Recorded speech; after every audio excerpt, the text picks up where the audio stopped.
Welcome back. Welcome back to war. World War II.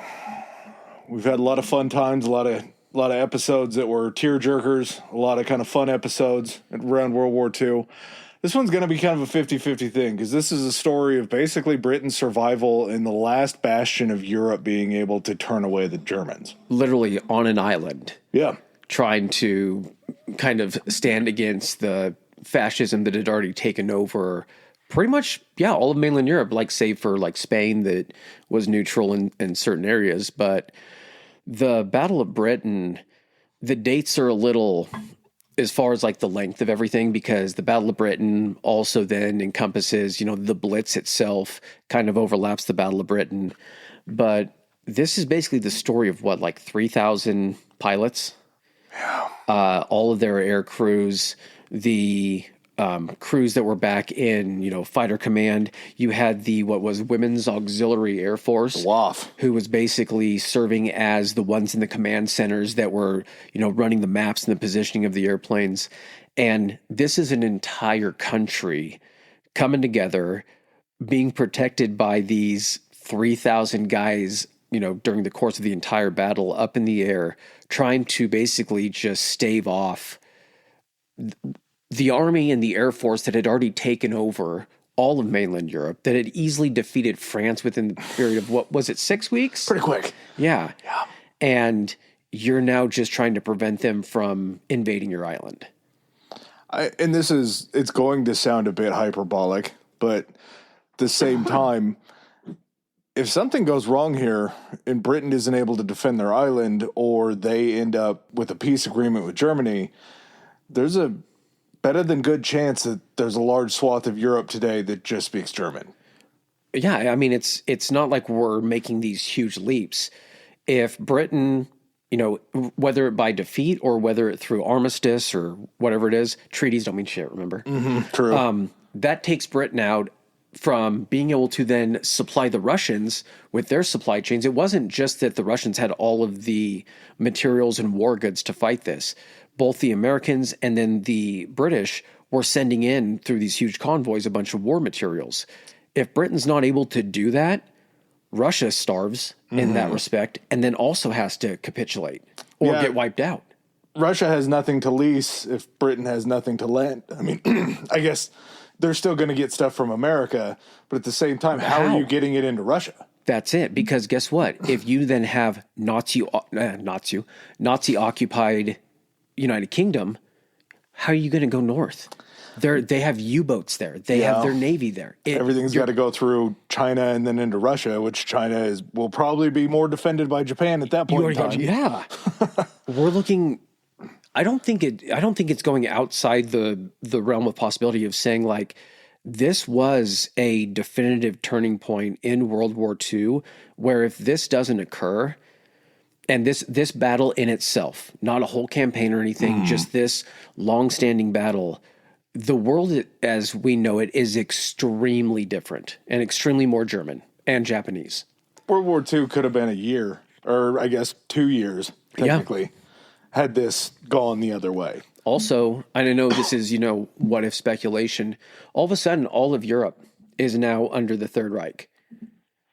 What you think at no point with them still advancing with all this technology and everything, they're not going to have, European domination is just going to then turn into world domination.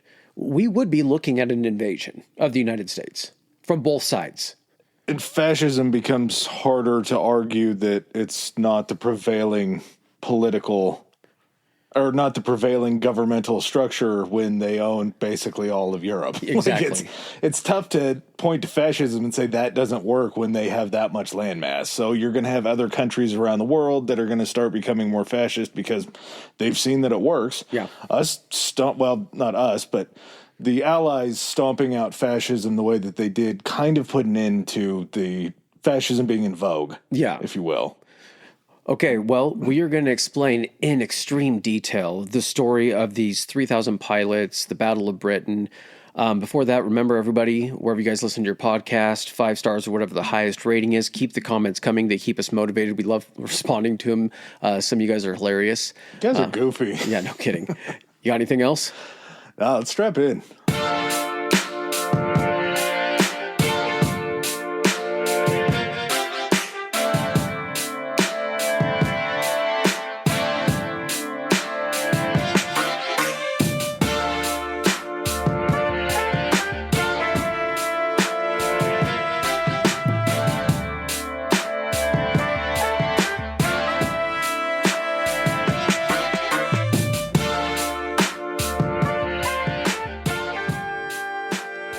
Okay, so for those of you that have listened to our previous World War II episodes, we do have to explain some backstory, so this is going to be a few things that you're probably already aware of, and we've talked about several times. But you kind of got to figure out what the state of things are, how they got to that point before you can really explain the Battle of Britain. Every good meal starts off with an appetizer. A little amuse-bouche. Exactly.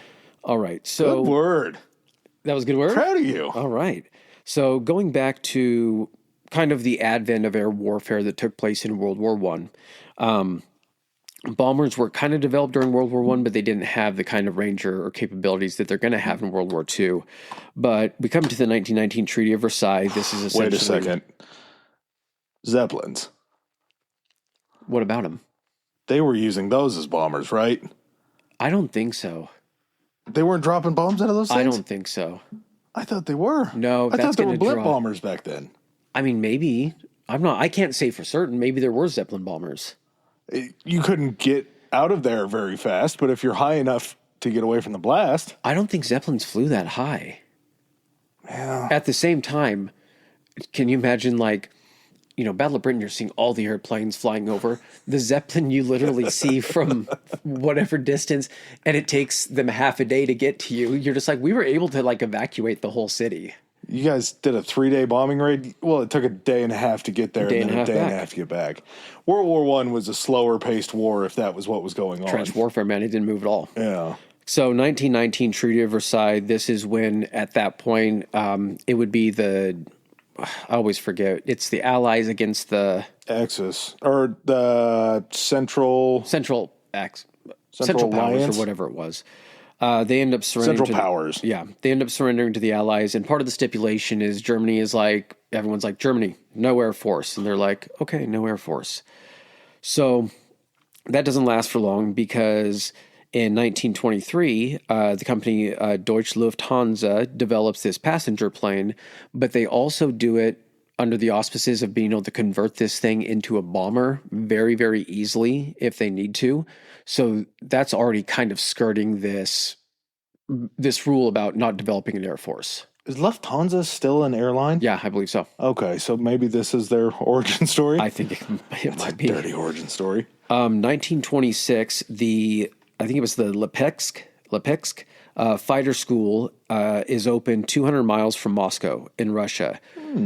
They start sending all of these German pilots that are unable to train as pilots except in small, like sport flying clubs and everything. They're sending them to this fighter school where they're training kind of side by side with Russian pilots. They're being able to develop tactics. At one point, Germany and Russia are also kind of exchanging information on plane designs and tank designs, which is ironic because they're going to end up just matching those things against each other. You have all these German pilots that are being trained there. So when they finally come out and the Nazis seize power in 1933, it doesn't take long for them to be like, we've already got a pool of pilots that we can start coming to. We've already started developing this Air Force. And you get in 1935 the announcement of the Luftwaffe. So this is going to be the Air Force of essentially the Wehrmacht, the German military. And this is grown out of appeasement.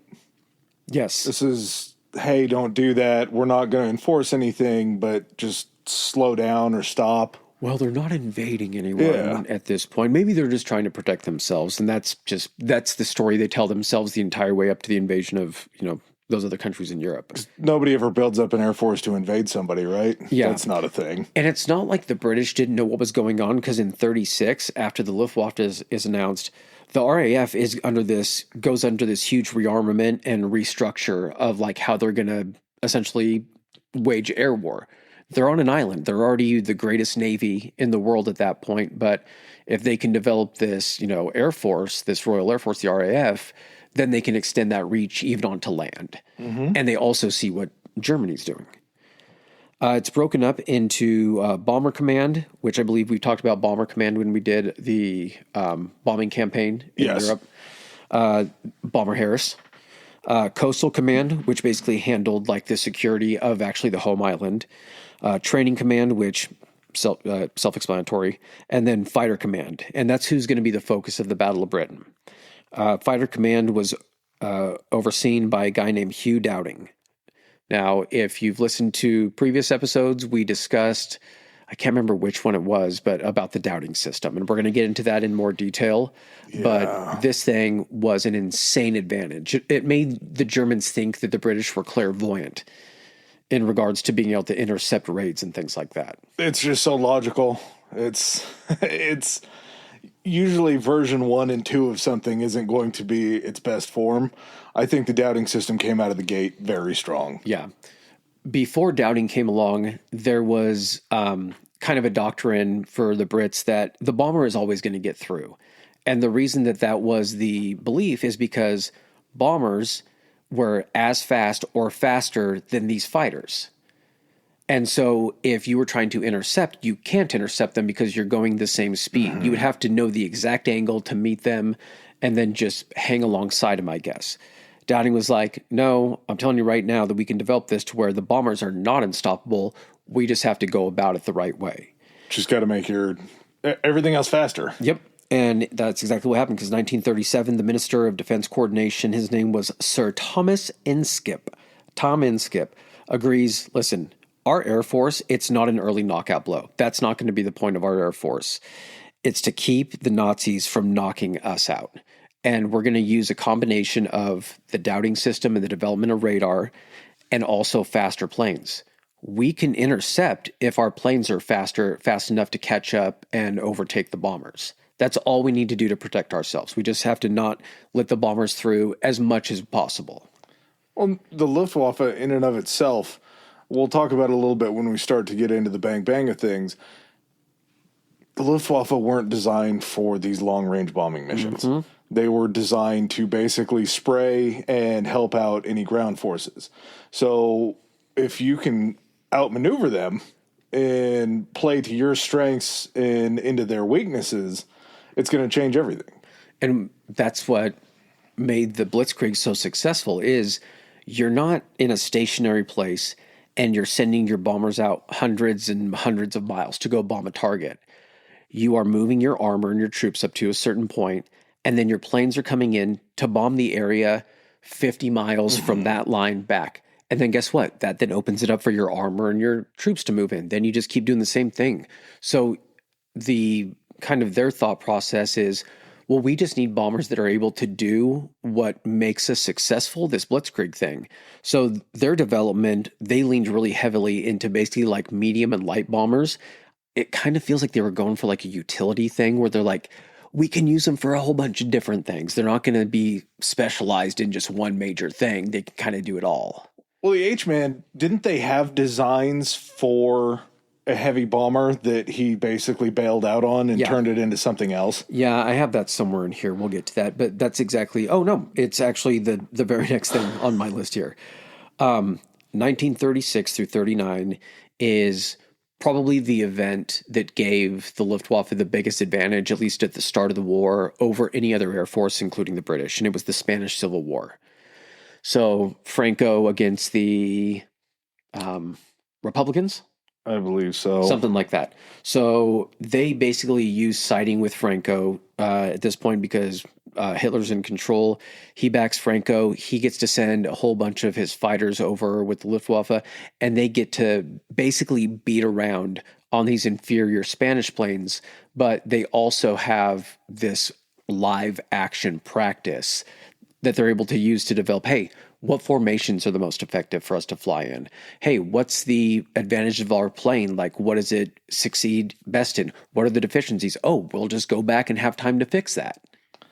The ability to practice leading a plane with your guns is so important.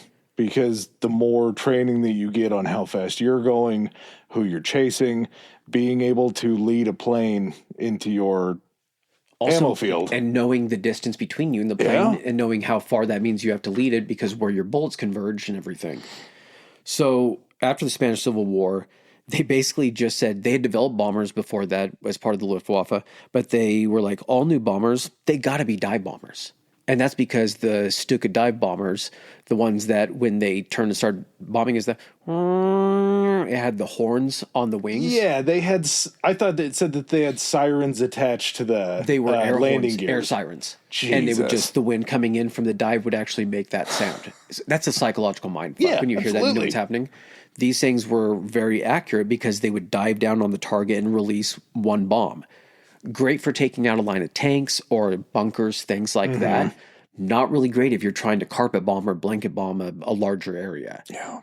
At the same time, they're like, well, this was so successful for the Poland. For the Spanish Civil War, we obviously have to use this. And then there was never anything that happened leading up to the Battle of Britain that proved anything different. They were like, oh yeah, the Stukas and whatever bombers we currently have are working fantastic. Look, we just took Europe.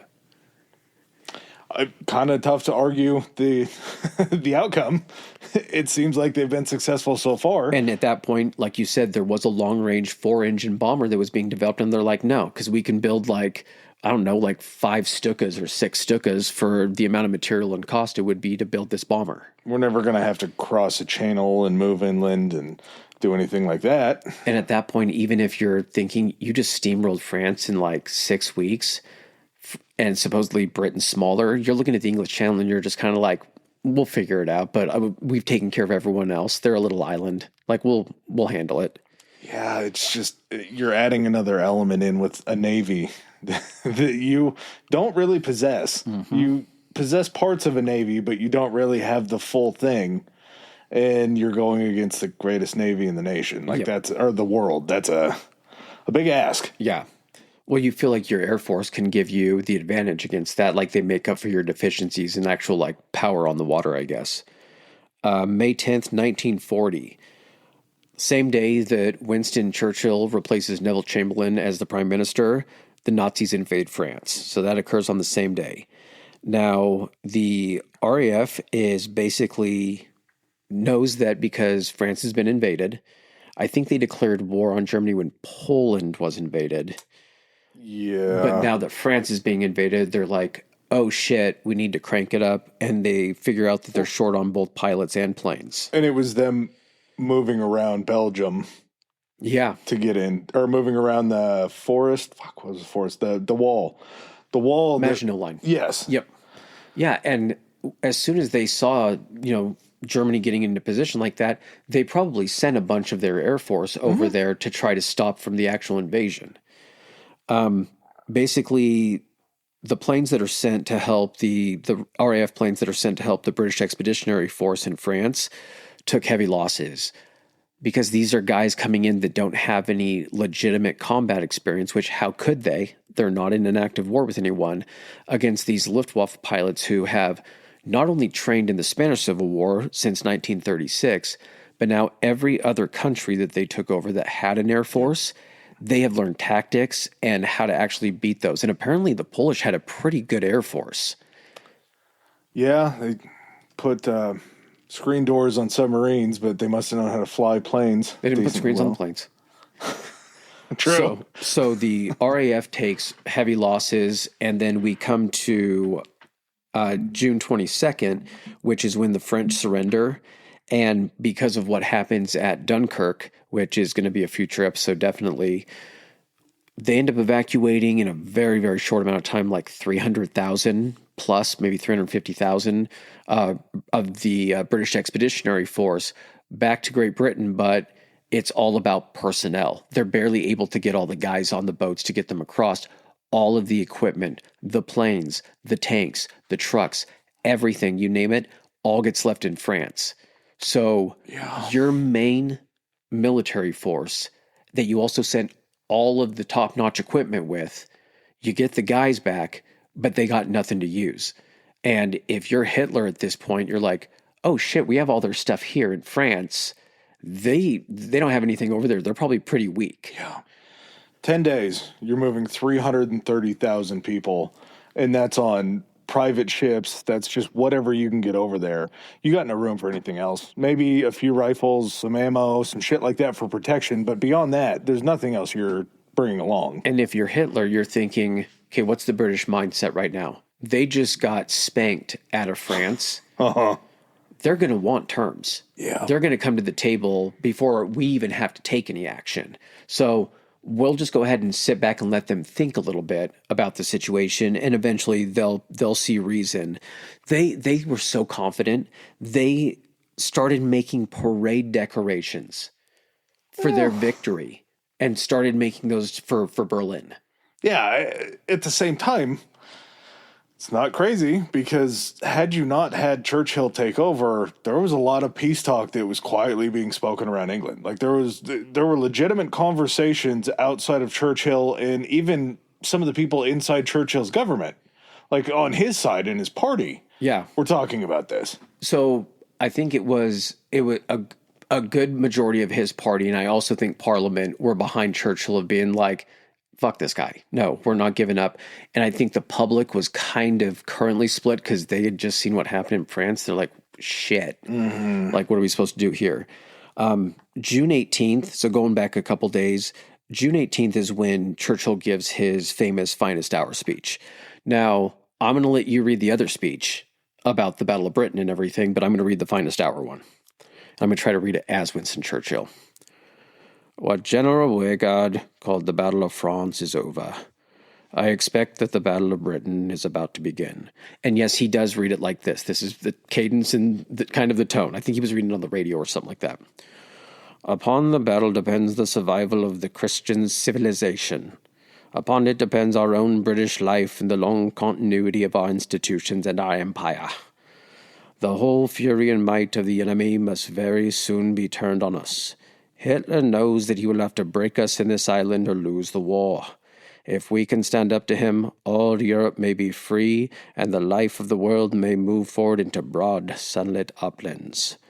But if we fail, then the whole world, including the United States, including all we have known and cared for, will sink into the abyss of a new dark age, made more sinister and perhaps more protracted by the lights of a perverted science.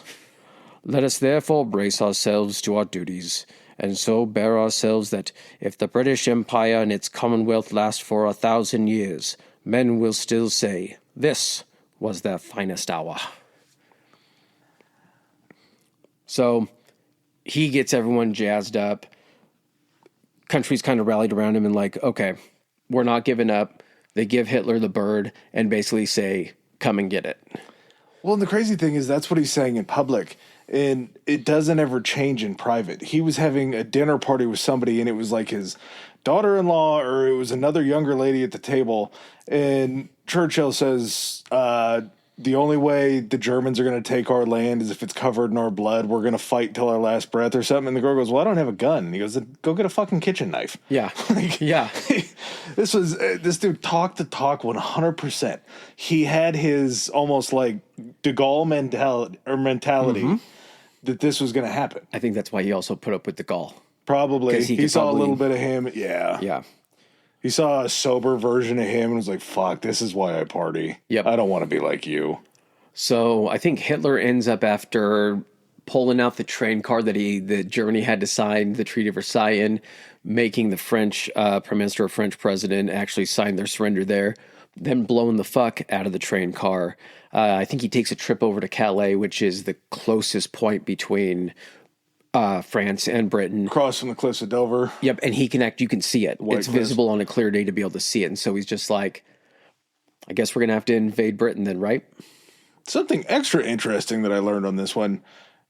Britain actually made like a deal that they wanted the French to sign to become a union together. As part of the war. I thought it was in permanence. Oh, really? That's what it sounded like from the wording of it. That's the most ass-backward thing that France and Britain, like, they fight every... Yeah. Yeah. To become one unified nation. Maybe they just thought that would make them stop fighting all the time. It guess. wouldn't, but it's a nice idea. You go with Brant or Fratton? I don't know. Neither would accept. That's why it didn't work. That's exactly why they couldn't decide on a name. We got to the 23rd hour and it turned to the name. And they're just like, we can't strike a deal here. Yeah. This whole thing with the pressure is interesting because Hitler didn't hate Britain. Hitler had a pretty healthy respect for England and the colonization and the imperialism that they had performed over a very, very long time. He's looking at certain aspects of it and been like, they're really good at taking over other fucking places. What, they were referenced in Mein Kampf? Mm-hmm. He even gives them a shout out in Mein Kampf, which is an awful thing now. I would like to take over the world like the British did or something like that, yeah. So there's really no animus that he has towards the English. I mean, he fought some of them in France. He also fought some of them up in Norway. They ended up having to be evacuated from Norway and then down into France, where they had to be evacuated again at Dunkirk. Like I don't know if it was ever really. They declared war, obviously. Yeah. But I don't think there was ever really any like anger towards each other besides you're just at war. I think up to this point, probably not. But I do think that the ego of Hitler was, if he saw England, I don't think he saw them as an equal, especially not after like steamrolling France and everything and then kicking all the British Expeditionary Force out. But I think he still saw them on that same kind of tier. He's like, well, if I can go ahead and take these guys out, then I know I'm the best. Yeah, and that's why June 30th, there are these pressure options for negotiations of peace with the British that were presented to the German High Command. And the pressure options turn into priority one being to eliminate the RAF and gain air superiority, because if you have air superiority, the channel is going to be a bitch. That's going to be tough to get through. To be able to perform a landing or anything like that, you're going to have to take out the RAF so then you can focus on the British Navy. Yeah, it was one kind of I had the other one covered. Mm-hmm. So if you could take out the RAF, you could then use your Air Force, the Luftwaffe, to take out the Navy, which would then open up the channel completely to invasion. So the first step to even get to the Navy was you had to take out their planes. Yeah. And of course, when you have a very strong leader and the commander-in-chief of the Luftwaffe, of Hermann Göring, who gained fame in World War I. I believe he was the one that took over the Red Barons Battalion. Gained a lot of things. Yeah, well, he gains more afterwards. Ends up getting injured, sick. Of course, back then there weren't a whole lot of options to get you through the pain. He ends up just getting horribly addicted to morphine, which leads to him getting horribly fat, which leads to just terrible life choices. This guy was just an asshole. You ever try to make decisions on tranquilizers? There's a reason why you can't sign legal documents. Yeah, exactly. And you're sitting here planning like strategy and war tactics. What was the title that him and Adolf came up with for him? It was like something. Oh, God damn it. Grand Poobah, Commodore, or something like that. How they were like Reichsmarshal and like all that I think kind of that's stuff. what it was. It was the Air Marshal or the something. The Reichsmarshal, the something just crazy that they just created a title for him. Mm-hmm. That Göring ends up making a jewel-encrusted scepter. Yes. That he then carries around with him and just points to people and has all sorts of fun just looking like this weird little king, even though he's subservient to Hitler still. Yeah. It's like he's finally... He asked. Yeah. He's like, Mein Führer, is it okay if I have a golden stick with some jewels on it? He's like, I fucking guess. And Göring's brilliant operational directive is, again, to destroy the RAF and then to start blocking overseas supplies to Britain. Now, you're not going to be able to do it very well with the Navy. I know that we talked about the blockades that happened with the U-boats, but I want to say at this point in time, there was a very finite amount of U-boats that the Germans had. It was somewhere between 40 and 60. It wasn't like... That's not a lot. No, it's really not. And so you get this, like, you get basically the Nazi checklist. They're like, what events have to occur in case of the British then actually, like, intervening and actually taking an active role. So first thing we have to do, we have to be able to, after you take those areas that you're just freeing your people from oppression, He then invades Poland, end up taking Poland. He's like, we have to do this without Western intervention, which they do because the fucking allies are just sitting there being like, oh, we fucking took Poland. Like, what are we supposed to do? You then have to take Holland and Belgium. You have to defeat France, which they do. All of this with relatively little difficulty. Go up into the Netherlands. They end up bombing the shit out of Rotterdam, was it? Yeah. You basically then at that point choke off the Brits with air power from occupied France because you can move them within 20 miles of the south of the UK and U-boats. You're going to starve them for supplies. You're going to eliminate the RAF, which was that directive that was issued on June 30th that you said. And then while we're also doing that, we're going to increase attacks on shipping and their economy to starve them of war supplies that are coming over as part of Lend-Lease. And Hitler's directive, I think, was, it didn't take him long after Goering did that one, his directive. Hitler basically calls to prepare for a landing operation against England and announces that on, I think it was July 16th. Yeah. Directive number 16 on July 16th. So not very creative. Yeah, I mean, Operation Sea Lion. This is what we were talking about during the North African campaign. Yeah. This was the point when Mussolini's like, oh shit, he just cleared the board in mainland Europe. Now he's talking about Operation Sea Lion to go over and knock out England. If I'm going to get some glory and some fame and some spoils of war that I got held out of in World War I need to jump on this quick, so I need to get moving in North Africa. Meanwhile, thinking about it from that perspective, now doing this episode, Britain's down there trying to gear up fighting in East Africa, I think, first, and then they're dealing with this landing in West Africa, and they're calling up to Britain. Britain's like, hey, we got some shit going on up here, man. Can you guys handle down there? Like, the entirety of Europe is between us.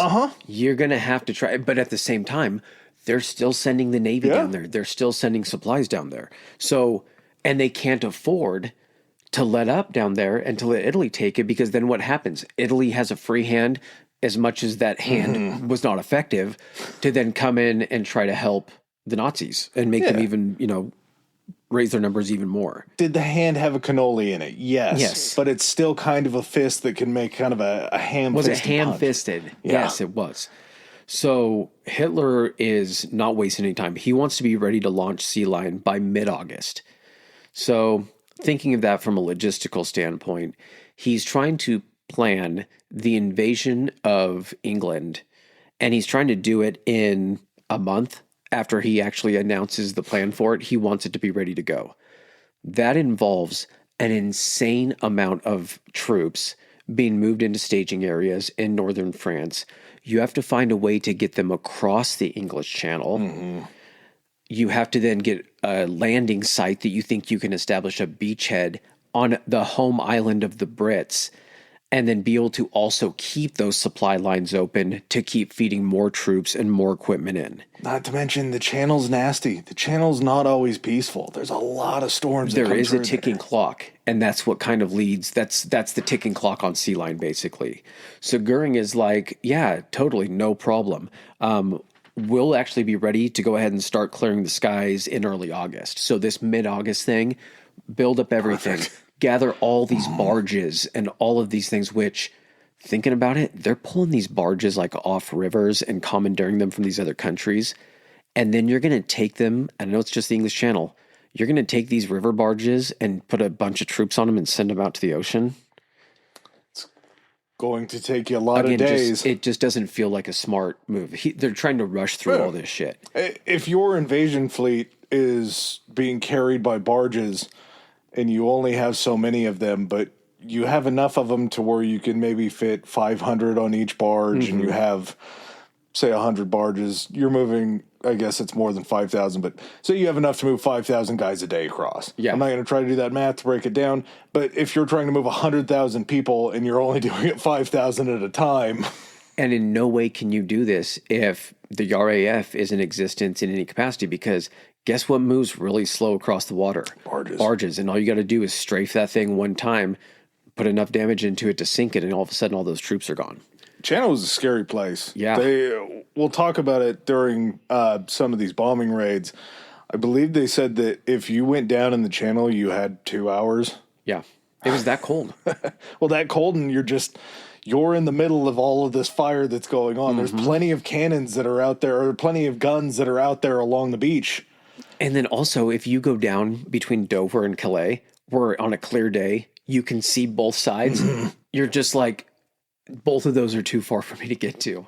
Yeah, and who's going to bust their ass out here to grab me and put themselves in the range of any gun? Did someone even see me go down? So Goering, again, he's like, yeah, totally. We'll go ahead and start in early August, and we'll have the skies cleared by the time you want to launch Sea Lion in mid-August. A rational voice is Kriegsmarine Chief Eric Rader. And he's like, yeah, this totally won't work. He's like, I know the strength of also the Navy and all of this. The Navy is going to have to get everyone over there. We cannot do this invasion. We're going to have to wait at the minimum until early 1941. We need boats. We need so many things. Let's build up more troops. Let's send in more equipment. And I feel like this is a conversation where like Hitler's sitting there at the head of the table. He's got Goering on one side. He's got this guy from the Navy on the other side. And this guy's like, no, early 41. And Hitler just then turns back to Goering and he's like, I can do it. He's like, let me do it. He's like, I like what you're saying. We're going to keep going with this. He's like, make it happen to the Navy guy. And he's like, he's going to clear the skies. So yeah, Hitler decides, he's like, I'm going to wait till the air attacks start until I put an official date on Sea Lion just to kind of, see what's going on. It'll also give us a chance with so many flights over to find out what areas are going to be the best for us to land, which are the least populated, least defensible, all that good stuff. So he's sitting back. He wants Sea Lion to go through. He's just waiting to figure out where to land and on what date it's going to happen. Well, this whole time, while they're planning, they're stocking up in the Luftwaffe. At the same time, what's England doing? England is pushing as many of these planes through, as many of these Spitfires, as many of these Hurricanes through being built, because you have to build up to protect now. You're the only one left in Europe that's going to, you basically hold the fate of Europe in your hands. And at this point, they're not even really developing or worrying about like bombers. No. They do have some like medium bombers, but this is pre-days of the, pre-Avro Lancaster 4-engine heavy bombers trying to take the fight to Germany itself. This is, what do we need in order to protect this island? And it comes out to be, well, we developed back in, I think, 36 was the Hawker Hurricane, which was a really well-developed fighter plane, single-seat fighter plane. And then I want to say it was like 8 months after that was the first Spitfire. But they had 8 months where the Hawker was this only thing. And so they had, developed a ton of them. There were twice as many at the start of the Battle of Britain, twice as many Hurricanes as there were Spitfires. But the Spitfire is just so fucking beautiful that's why it gets the shine. It's the British fighter plane with like the nice curved wingtips. And then you look at the Hurricane next to it and it looks a little stubbier, like a little more stub nose. And you're like, it's nice, but it's not that nice. And to be fair to the Hurricanes, they had cloth-covered wings. Yes. Which then they slowly started to adapt into the aluminum wings after they would be torn through from bullets or just travel. Or fabric-colored, partial wood and metal frames. But when they were saying that, like stretched canvas over, I'm like, we're still using canvas on these fighter. Well, you're telling me that in 8 months you made the jump from canvas to aluminum? You couldn't have done it a little earlier? Yeah. You needed 8 more months of R&D to figure out that aluminum is better than canvas. And then once they started actually doing aluminum on the Hurricane, kind of the differentiation of the planes, and I have it down here, kind of what each side is working with.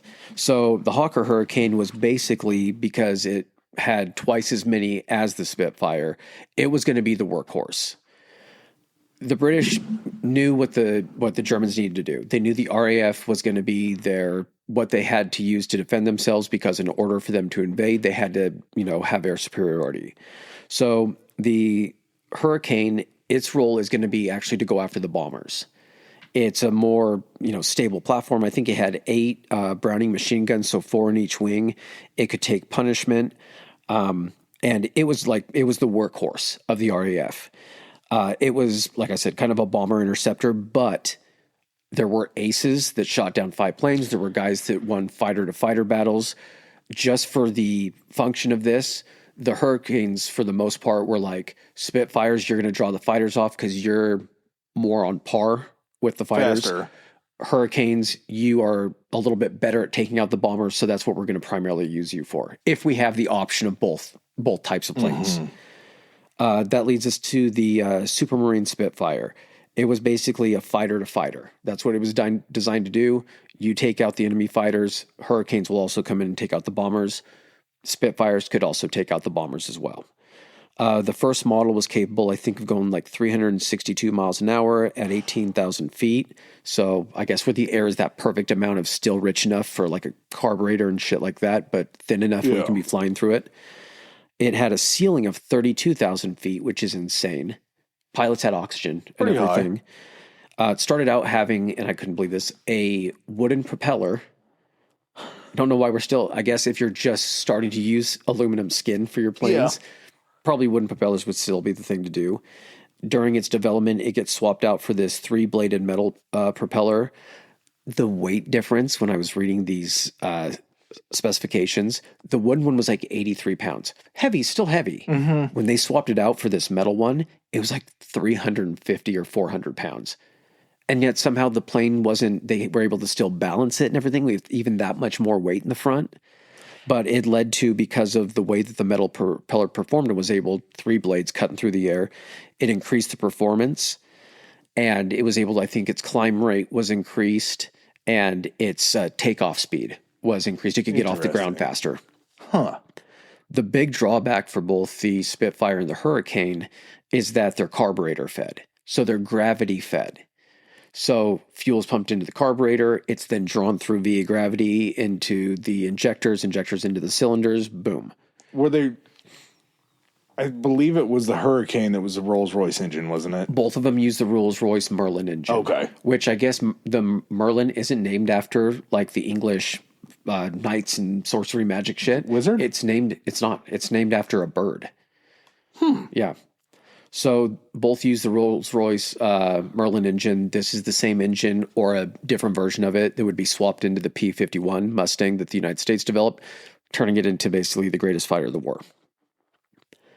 With the carburetor, if you were to invert yourself and go upside down, all of a sudden you're not getting any fuel and the engine would cut out, which means you're cutting out power.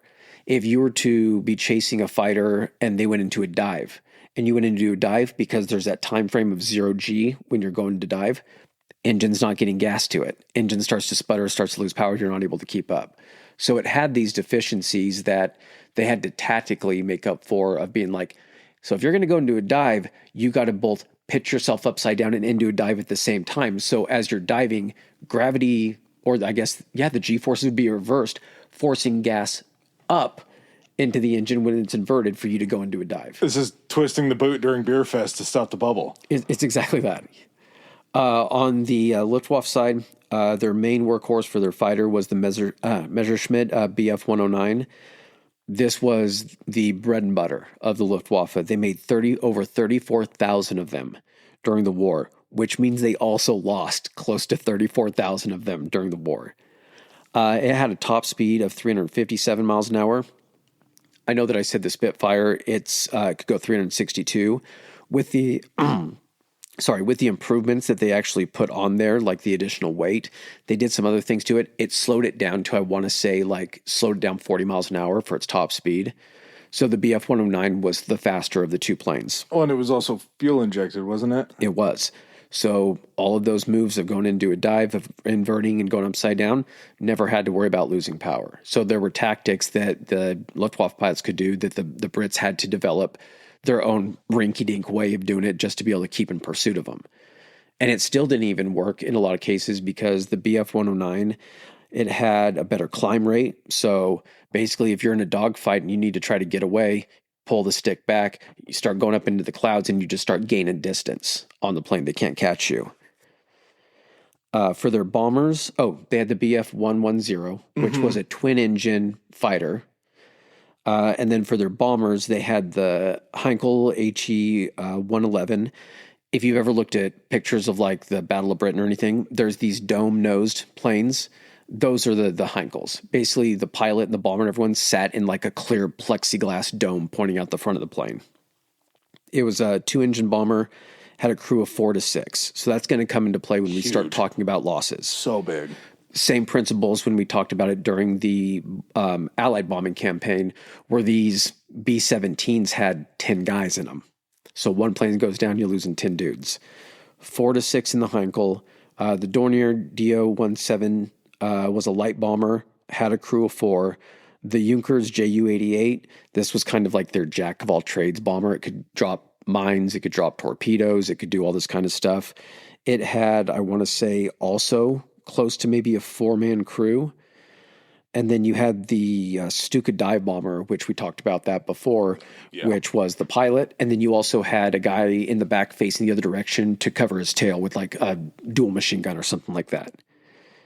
There was one, maybe I'm mixing up with a different episode, but wasn't there one that only had like tail guns on it? It didn't have any forward facing guns. Yeah, I think you heard that during our research for this one. Okay. It was a British plane.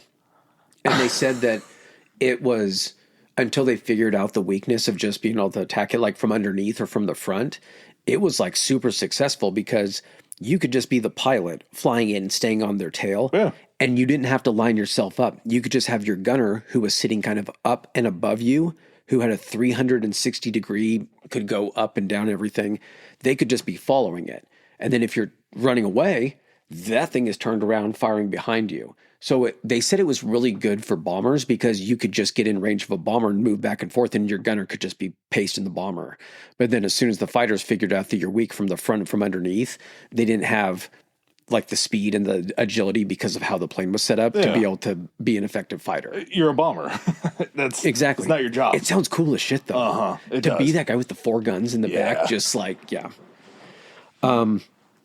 when they're gearing up, for these air raids in England, you have Goering coming to make a visit, and he's looking at all the planes lined up. He's got his golden scepters coming out, and he's like, "I want a photo op, boys. I want a photo. I want to relive some of my glory days. I was also a fighter pilot." And they're like, "Yeah, fucking Herman, we know you were a fighter pilot." He's like, I'd be flying the shit out of one of these BF-109s if I was still in a position to be a pilot. You know what? I want to get a picture in this thing. They're like, "Yeah, Mr. Goering, get in there, get in the cockpit of this thing. Somebody hold my scepter." Yeah, exactly. What happens when he tries to get his fat morphine addicted ass in the plane? Doesn't fit.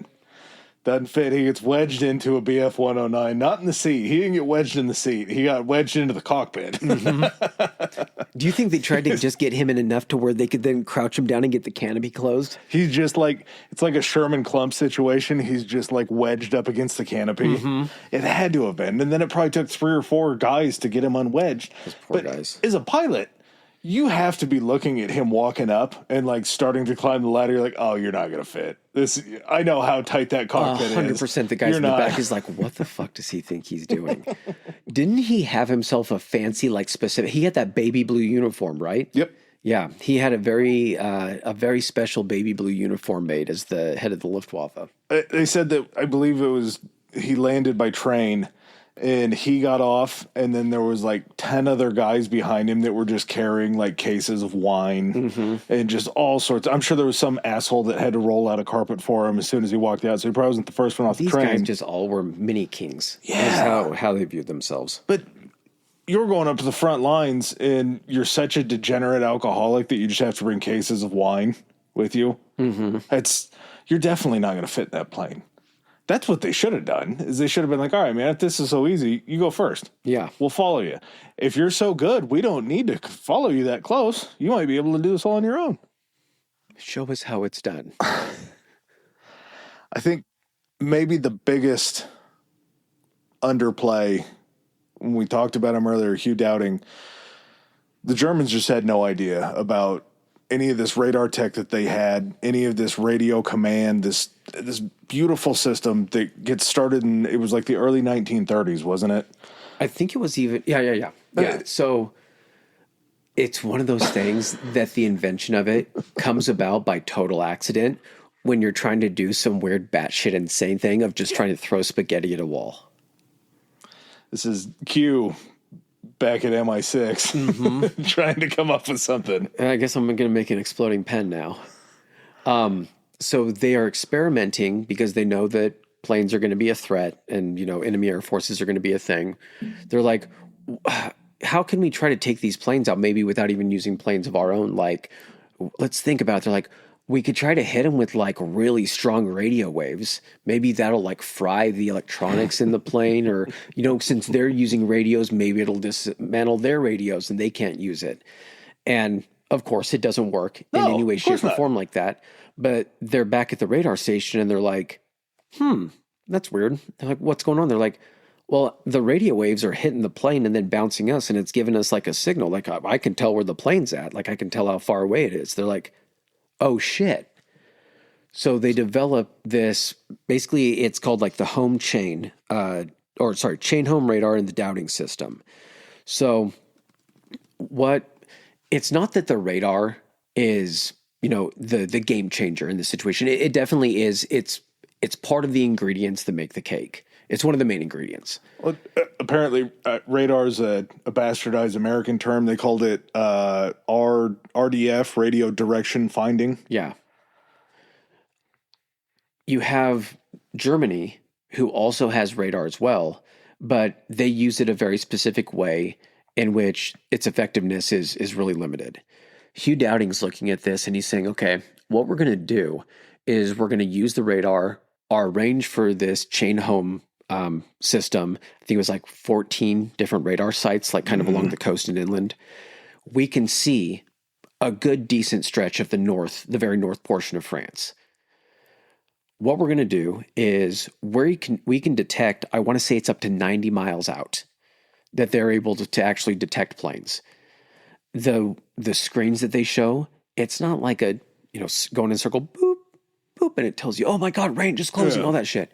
It looks like almost the lie detector thing, where it's detecting the peaks and valleys, the pings and everything. Yeah, they're able to just refine this thing to where they know what the pings and the peaks and valleys, how many planes it means, what direction they're heading, all of this stuff, and they develop a system where all of this information funnels back to Fighter Command.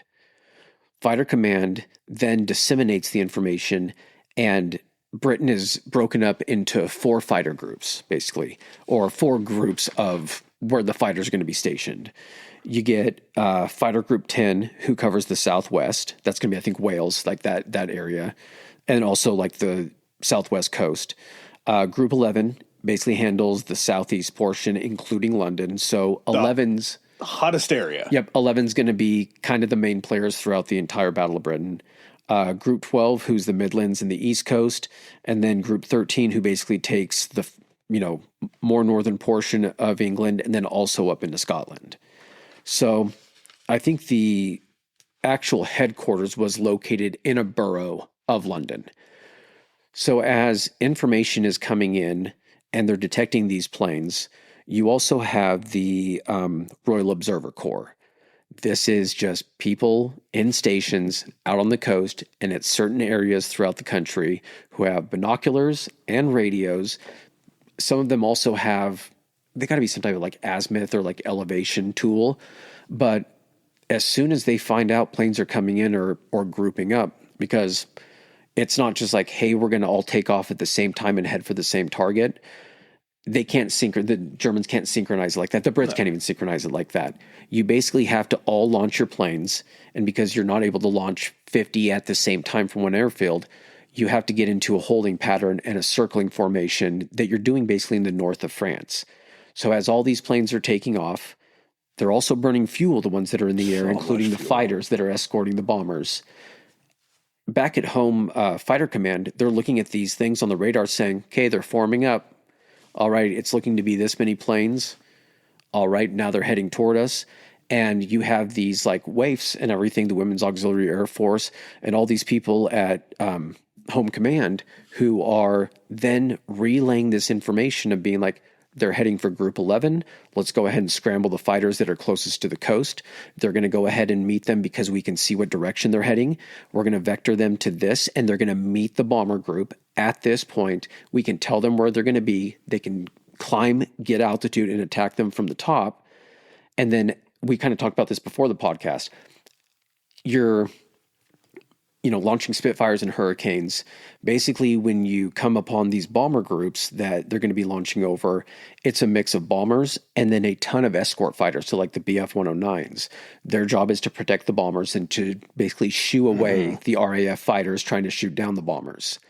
Well, you got limited gas and you have limited ammunition on both sides. So the more you're able to harass those bombers all the way to their targets, the more fuel the fighters are having to expend and the more ammunition they're having to expend. So they would set it up to where not only would they be able to meet these bombers before they even hit the coast and get them over the English Channel, once those RAF pilots run out of ammunition or run out of fuel, they just go right back down to their airfields. They're right there. They can refuel. They got it down to where they could rearm and refuel a Spitfire or Hurricane in under 10 minutes. 10 minutes. And in order for, it wasn't even an option for the German pilots to rearm and refuel. When they were done, it was back to France and there weren't going to be any more help to this bomber raid. So you go up, you harass the shit out of it. You try to shoot down a few of these bombers. You're trying to make the fighters burn this stuff out or shoot them down as well. And when you have to go back and land, Home Command, Fighter Command has already scrambled the airfields that are even further inland. And those planes there was no rest. It would just be kicking different hornets' nests. Yeah. And with this doubting system, the Luftwaffe pilots are coming back and being like, they know where we are. Like, how do they figure this out? I actually got the figures on it. So normally on a intercept mission without radar or anything like that, like let's say it was during the bombing campaign episode, they're over France, like the American bombers. Mm-hmm. Intercept missions would only find their targets about 30% of the time. Not good. Because you were basically having someone spotting bombers and then would have to radio to some airfield, who knows how far away. Yeah. They would have to scramble and they're like, well, what way did they look like they were heading? Well, they were heading this direction. And you would just have to guess and fly up and hope that you could spot them. The doubting system was 75%. 3/4 of the time when they were sent to a location, the bombers would be there or would be arriving soon. There were even some instances on days where they were 100%. You got to talk about the game boards. Oh, the game boards are fucking fantastic. So cool. Okay, I'm going to let you do it because I've been talking a lot. Basically, as Chris was alluding to with the system of not having like a screen for radar, in order to chart these things, all of these operation rooms just basically had what looked like a big risk board that was just England. And as soon as they would take numbers for whatever radar was coming in, they were coming in at this speed, at this altitude, coming in this direction, they would turn around and they would plot it on the board. Then all of this other information that's coming through, that's being disseminated and filtered through, they're hearing about as well. So you have other people that are plotting these different raids that are coming in on this big board. Well, eventually, when they are so close and they're over land and they can't be really spotted by radar, doesn't do you so good when they're right up on you or when they're blowing past you. Yeah, because then your planes are in the air and they're calling out positions and everything by then. So you have ground observers that are down there spotting them with these different calibration techniques as far as to tell what their altitudes are, where they're coming in at.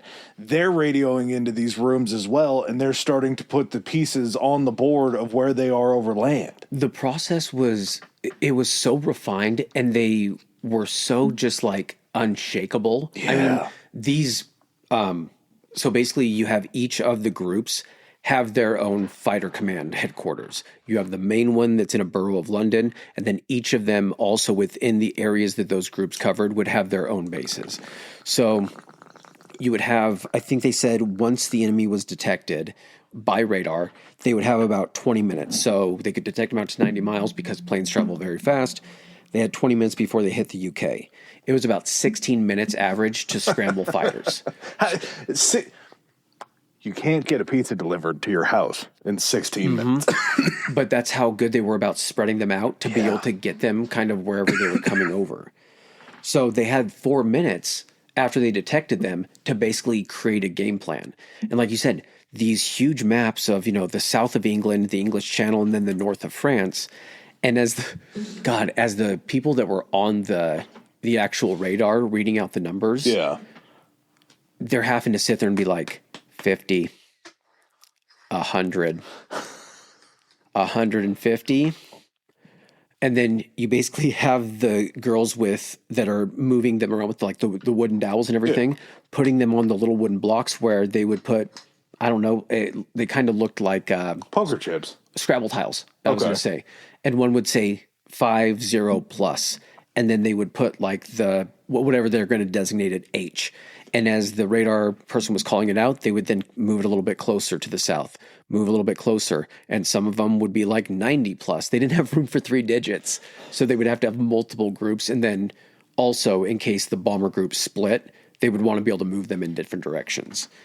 They would have these like light up, they almost look like switchboards, but they would like light up. Yeah. And it would tell them the status of what's going on at these different airfields, Bagenfield or wherever it was. And once they put these, and then there was something similar over on, in that airfield or whatever, that basically when Fighter Command was like, scramble these, it would send an alert over there and they're like, okay, scramble all your pilots or send up these squadrons. Here's their vector. Here's where they're heading. Here's where they're going to run into. And think about how that plays on your head as a pilot mentally, to know that 75% of the time when you go out on a raid, they're just waiting.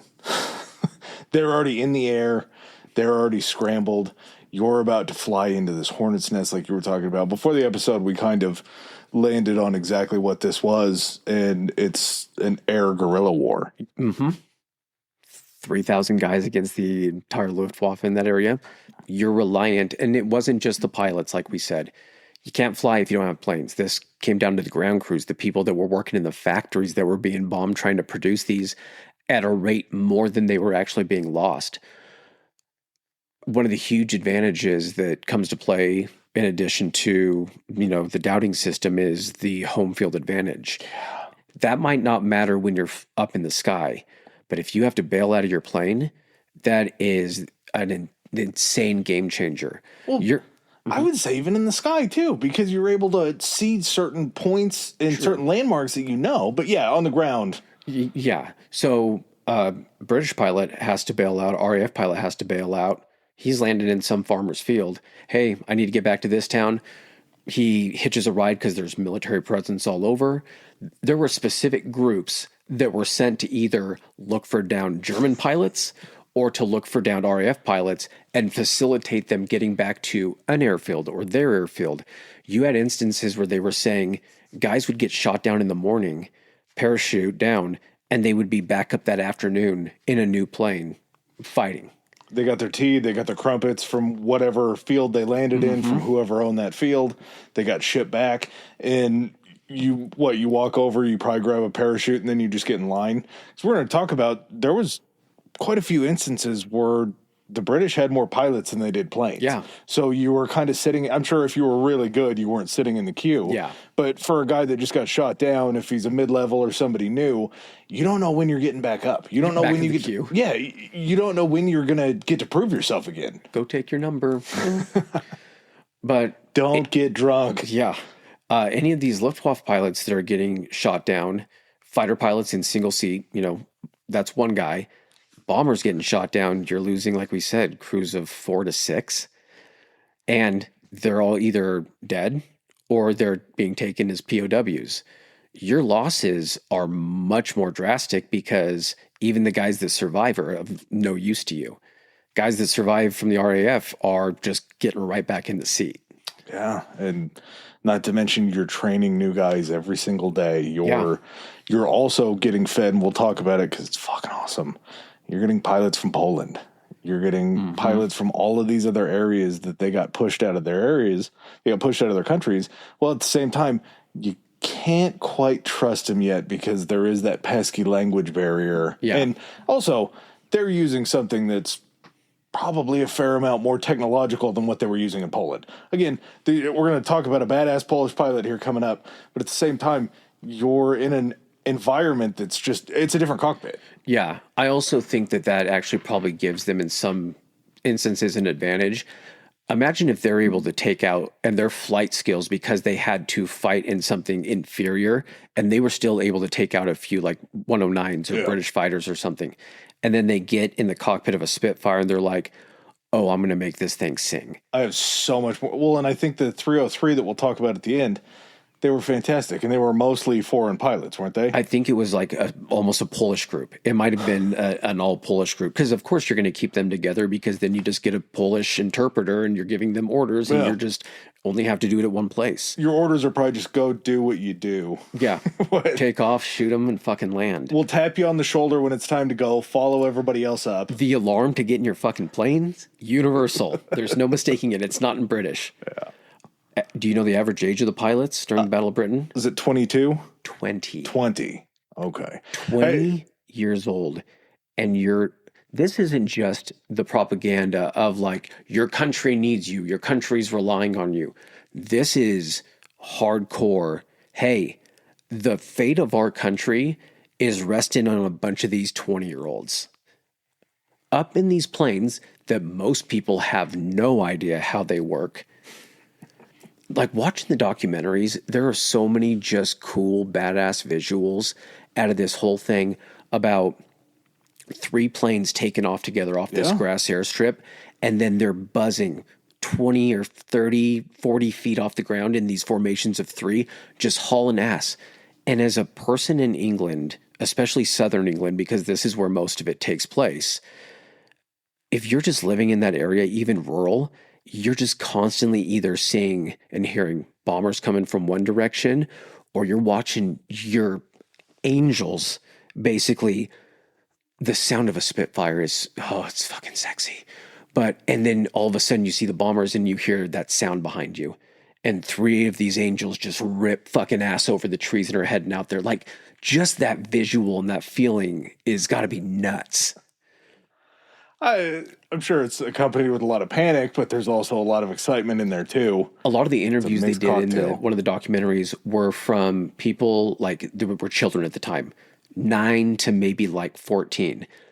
The way they describe it, they're describing it through the eyes of being a child. And they're like, when we saw the bombers, if we hadn't been hit and we just saw them, they were flying over us to go hit something else, it never really hit home for you as a kid until something happened to impact you directly. We thought it was just, the fighters were just cool. Like we would see the Spitfires fly overhead and we were just in awe of these things. There wasn't that experience to give them any fear of what that meant. Yeah. They knew that their country was at war, but as a kid, they're just like, look at that fast, cool thing that's just zipping through the sky. Yeah. And in the grand scheme of things, I mean, in the concept of time, they didn't really have a whole lot till it was on their door. But during the Battle of Britain, for a very long time, if you weren't near a base, if you weren't along the coast, you weren't getting hit yet. Mm-hmm. So you really had no idea. You had no concept that those are the people that are saving your life because they haven't had to save your life yet. You haven't seen the dogfights above because the dogfights are occurring where the bombers are going over to bomb.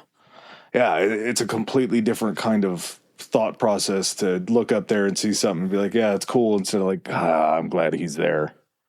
All right, so getting back to the lead up and everything, there's, even starting as far back as June 26th, there's these little nuisance. They're like basically picking and like, let's see what they're doing. Let's see what their defenses, what their responses are going to be. And then also scouting flights and reconnaissance flights to see when we launch these huge raids, what are our targets going to be?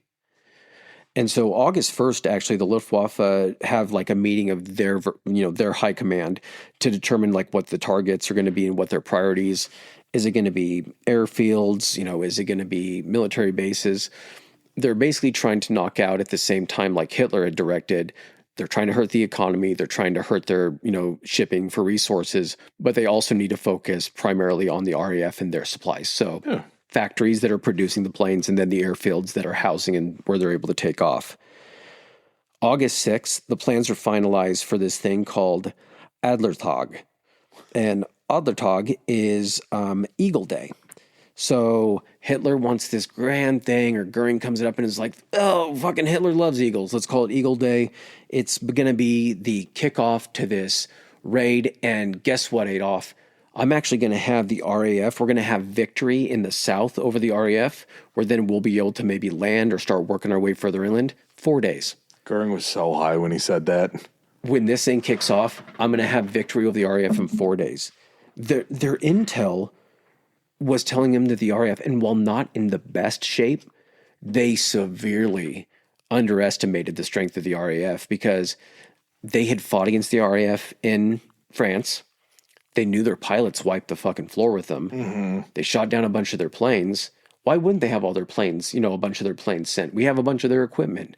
They're in a bad way right now. So 4 days, South is going to be taken, no problem. And at the same time, going into the war or going into the battle, Goering had a belief that they had like 1,100 planes or something along those lines. Mm-hmm. And then it was a harsh reality when he found out that they had right around like 700, something along those numbers, to where he had a belief that they were like almost double as strong as they actually were. That the British were? That the Germans were. Oh, yes. His assessment was that they had, and he was like counting like planes that were still being repaired and all this kind of stuff.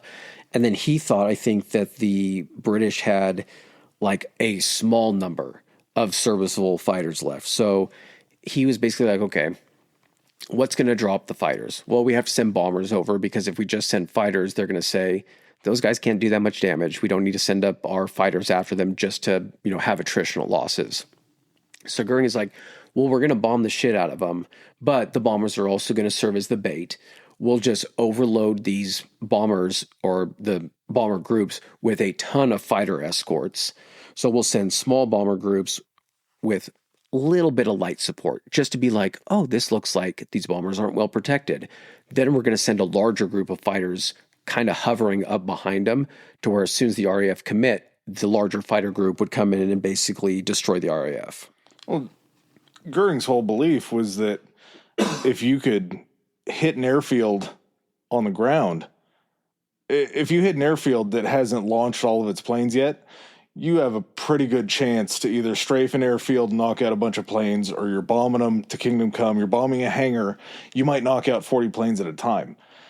Not understanding that the doubting system was so good and getting these planes launched up in the air, oftentimes they're bombing airfields where there's just no planes left. Yeah, they're trying to, at that point, they're, part of their strategy also is to, deny these airfields the ability to actually use them. So they're trying to crater these airfields, crater the runways, fuel tanks, because all these airfields have to have access to massive amounts of gas. They're trying to take out the fuel tanks, take out the repair facilities, anything to basically hamper the RAF's ability.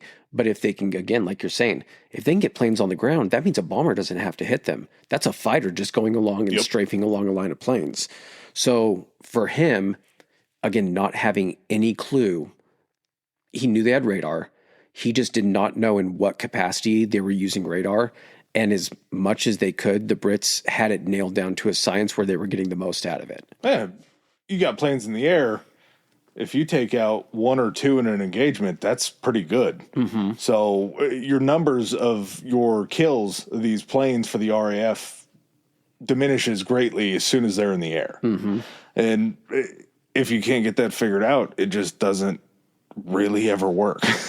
There's so much about this that we kind of hit a turning point where it begins to work, but it's not really working at a sustainable level. Mm-hmm. But then they just take the hardest turn ever and go away from it. Yeah. Like the brilliance is there and then it's just gone. Yeah. So and we should probably mention the actual Battle of Britain, the dates that are recognized, and they're recognized by the British. The Germans, I think, consider the Battle of Britain to be both the Battle of Britain and the Blitz. So to German historians, it takes place from, I think, it would be July 10th, 1940 to May 11th, 1941. The Battle of Britain is recognized as July 10th, 1940 to the end of October 31st, 1941. The Blitz, like we said, overlap. This is when basically the Germans are kind of switched to terror bombing and specifically just night raids when they just start bombing the shit out of London. So that overlaps, and that starts September 7th going to May 11th of 1941.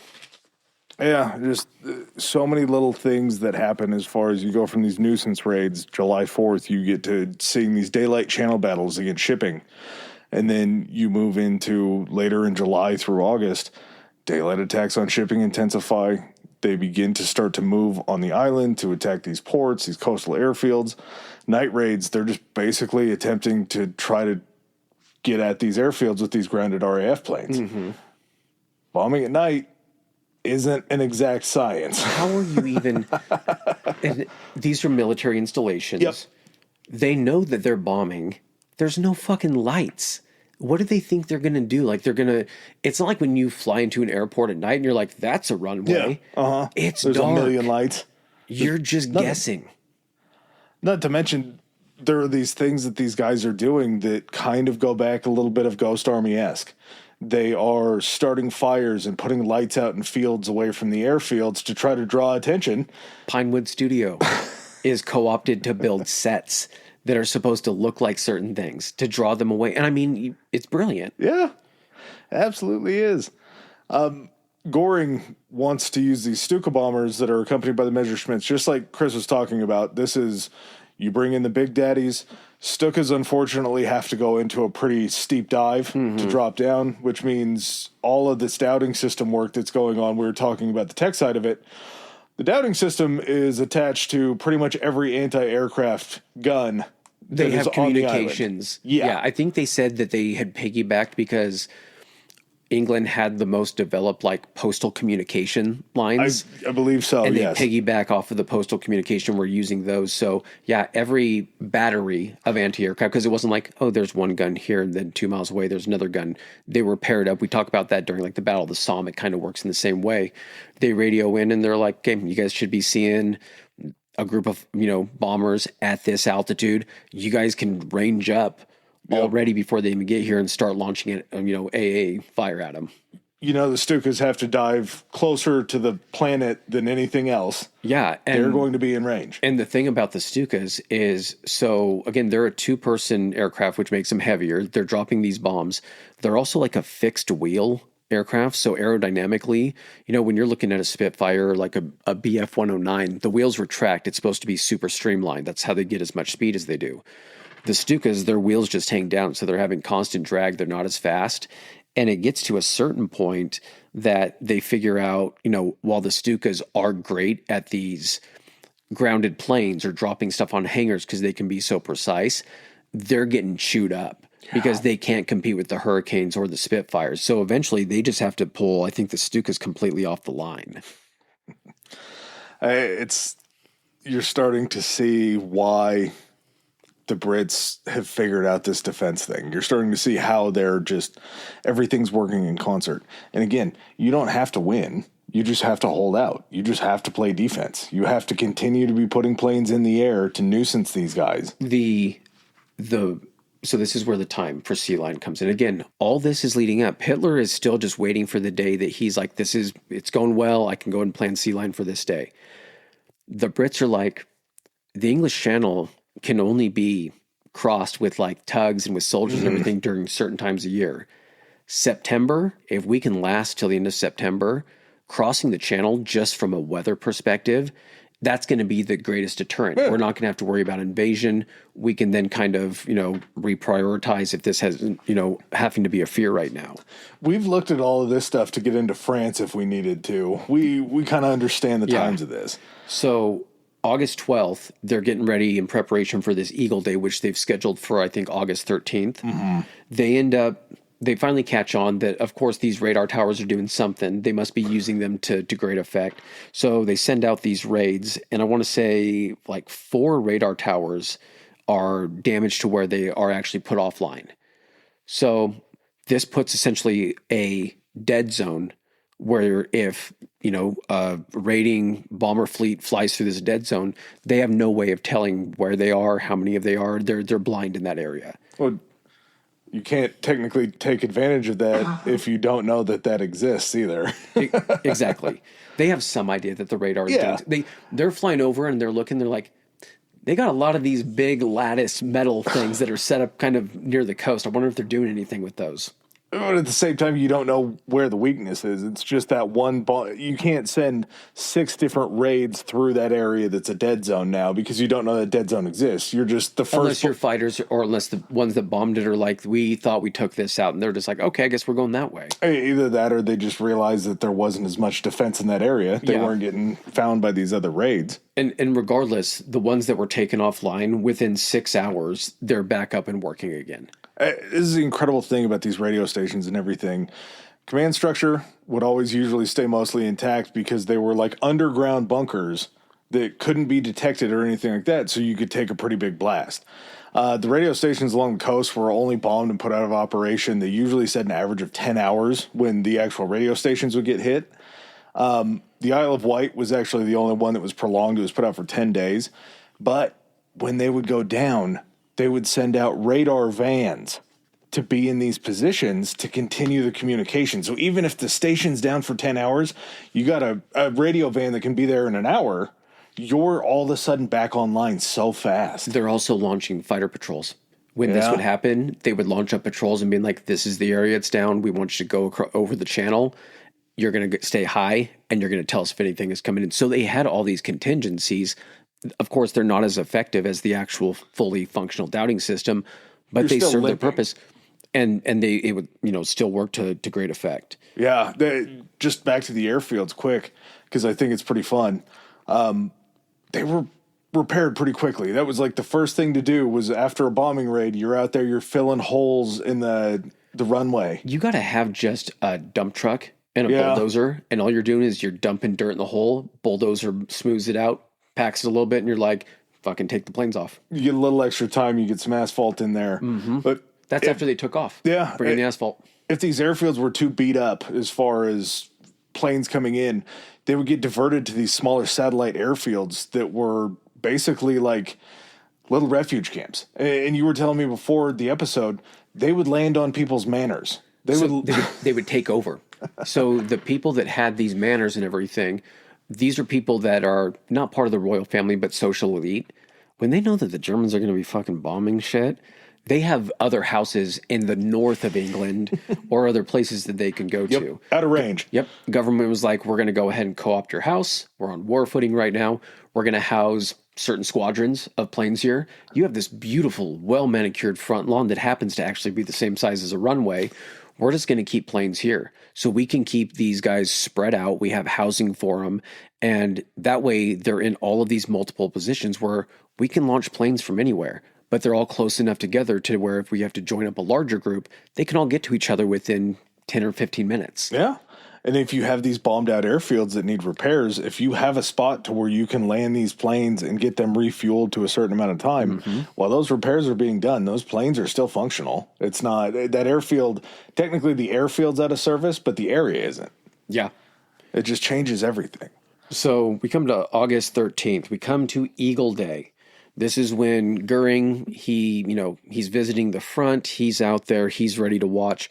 He actually goes out to, I think he's in Calais. Yes. And I think he goes out to the coast. He sets himself up a little picnic. That man's picnic. Mm-hmm. And he basically watches this insanely huge, was it the largest one at that time? Yeah. Largest air armada ever assembled, basically flying over the coast of France and heading to go, in his mind, surprise bomb the shit out of the RAF. It's not going to sound like huge numbers when we start discussing this, but putting yourself in the mindset of this is going to be consistent for a pretty decent amount of time where these losses are just continuing to pile up. The attacks on the RAF airfields that they identified during these bombing raids, 24 RAF planes were destroyed in the air, 47 on the ground, and their plan is to just basically work themselves in. So they start on the airfields that they were identifying closest to the south. Yeah. So they're just starting with those airfields, and then they're basically just going to kind of keep rolling inland as they're taking these things out. August 15th. Do you have anything before August 15th? Yeah, we got to talk about a couple of these guys, a couple of these fighters. Okay, we're going to pepper in just stories about these individuals and everything throughout because some of these guys are just incredible. Yeah, this is my guy for the episode. His name was Douglas Bader. Douglas M. Bader. He's just incredible. Let me see that. This one? Yeah, the bottom part of it. Douglas Bader didn't have any legs. That's right. Douglas Bader was a legless man who he had lost his legs prior to World War II. He was in an acrobatics exhibition and ended up not like the pommel horse, in the air doing acrobatics in a plane, ends up crashing. He loses both of his legs. He learns how to fly again with 2 artificial legs. I believe he was cut off in a Lieutenant Dan style. Yeah. Kind of mid-hip. He flew during the Battle of Britain. He downed 22 total aircrafts during World War II. Fighters, bombers combined. With no legs. So probably, this is where you got to find humor in this stuff. He had a 3-man bunk. He had a guy on each side of him. And whenever the sirens would go off, everybody, I believe they had 5 minutes to get ready to get to their planes. Yeah, he was the leader of a squadron or even a little bit larger than a squadron. So it's not just his buddies on each side. He's got 2 guys. He's like, listen, motherfuckers, that goes off. You have jobs before you get in your plane. So air raid siren goes off. Bader swings his nubs out off of his bedside. Each side of the bunk. Each side of the bunk, you have these 2 guys that he's entrusted to jump out of bed, grab the prosthetics, slap the prosthetics on his nubs, and then they would all 3 go out. And I'm sure he was probably a little wonky in the morning trying to get his fake legs working again. But they said the average time... I don't think this guy's wonky. 22, he's a 4-time over ace. Yeah. And he probably can't be too wonky because... the 5 minutes that would take on average, I think it was that the pilots would show up, they'd get there in 3. Yeah. Him and the other 2 guys would get there in 3. Yep. So he was just this badass. And I don't know, we were talking about it before the episode. I don't know if these things had foot pedals, but if you're trying to use prosthetic legs, I think they did because I think that's what may have controlled your flaps. So your flaps were controlled essentially by the stick. Okay. Which did you see it's so crazy to see what everyone's used to a joystick. Yeah. Mm-hmm. A joystick is in a plane. The trigger is just a trigger. It's on the other side of the joystick or it's a button on the top of it. The Spitfire and the Hurricane, how it was set up is the joystick was essentially the stick with a circle on top of it that you would just have gripped with one hand. And where your thumb would essentially naturally rest, there was a button there. That was your trigger. So you'd be holding it just kind of like a tiny steering wheel, basically, and then just hold down that button to fire. It's crazy to see because it doesn't look like any other flight joystick. It's an ergonomic mouse almost. Yeah, kind of. So if these things had foot pedals in them, he had to relearn how, with prosthetics, to run these foot pedals and be trusted. And you're taking down 22 guys in World War II. That's how good you were with no legs. And that's not even just guys. That could be 10 fighters, and he could have taken out 10 bombers at 4 guys apiece. Yeah, just an absolute marvel. And the fact that this guy was so willing to get back in the seat for World War II after, I'm sure, probably pretty horrific accident if you lose both of your legs.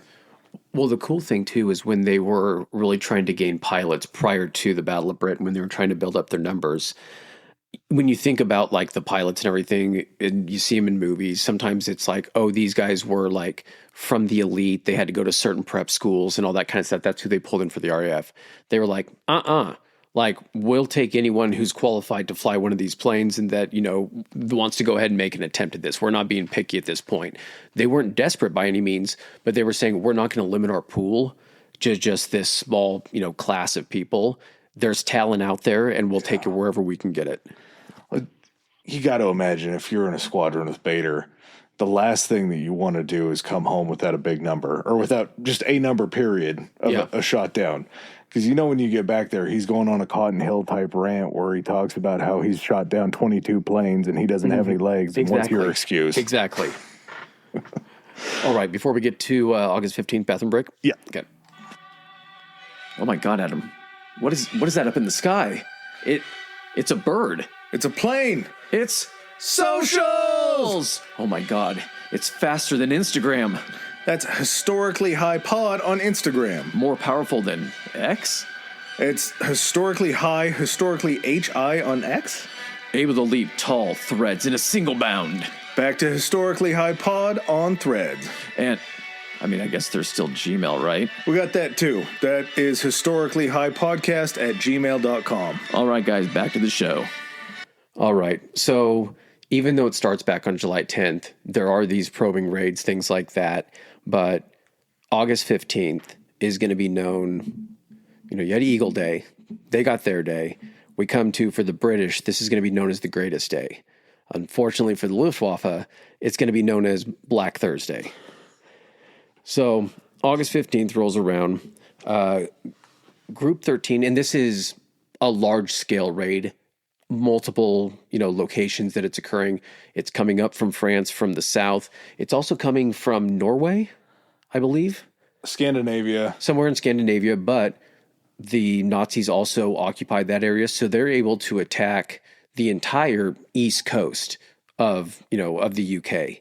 So Group 13, who's actually handling, I believe, like the North and Scotland, because it's, 10, 11, 12, 13, them and their AA guns, they're attacked by 115 bombers with 35 fighters. ACAC guns, is that what they were called? ACACs, because I think it was the sound. Oh, yeah, it's kind of what I thought too. Yeah. 75 Luftwaffe planes lost. That's huge. Well, this number blew me away, and you're going to have to pin me down here. A sortie is just like an individual mission, right? Yes. Okay. So if you say they flew, because we get into some situations where there's 2,000 sorties. This is it. Yep.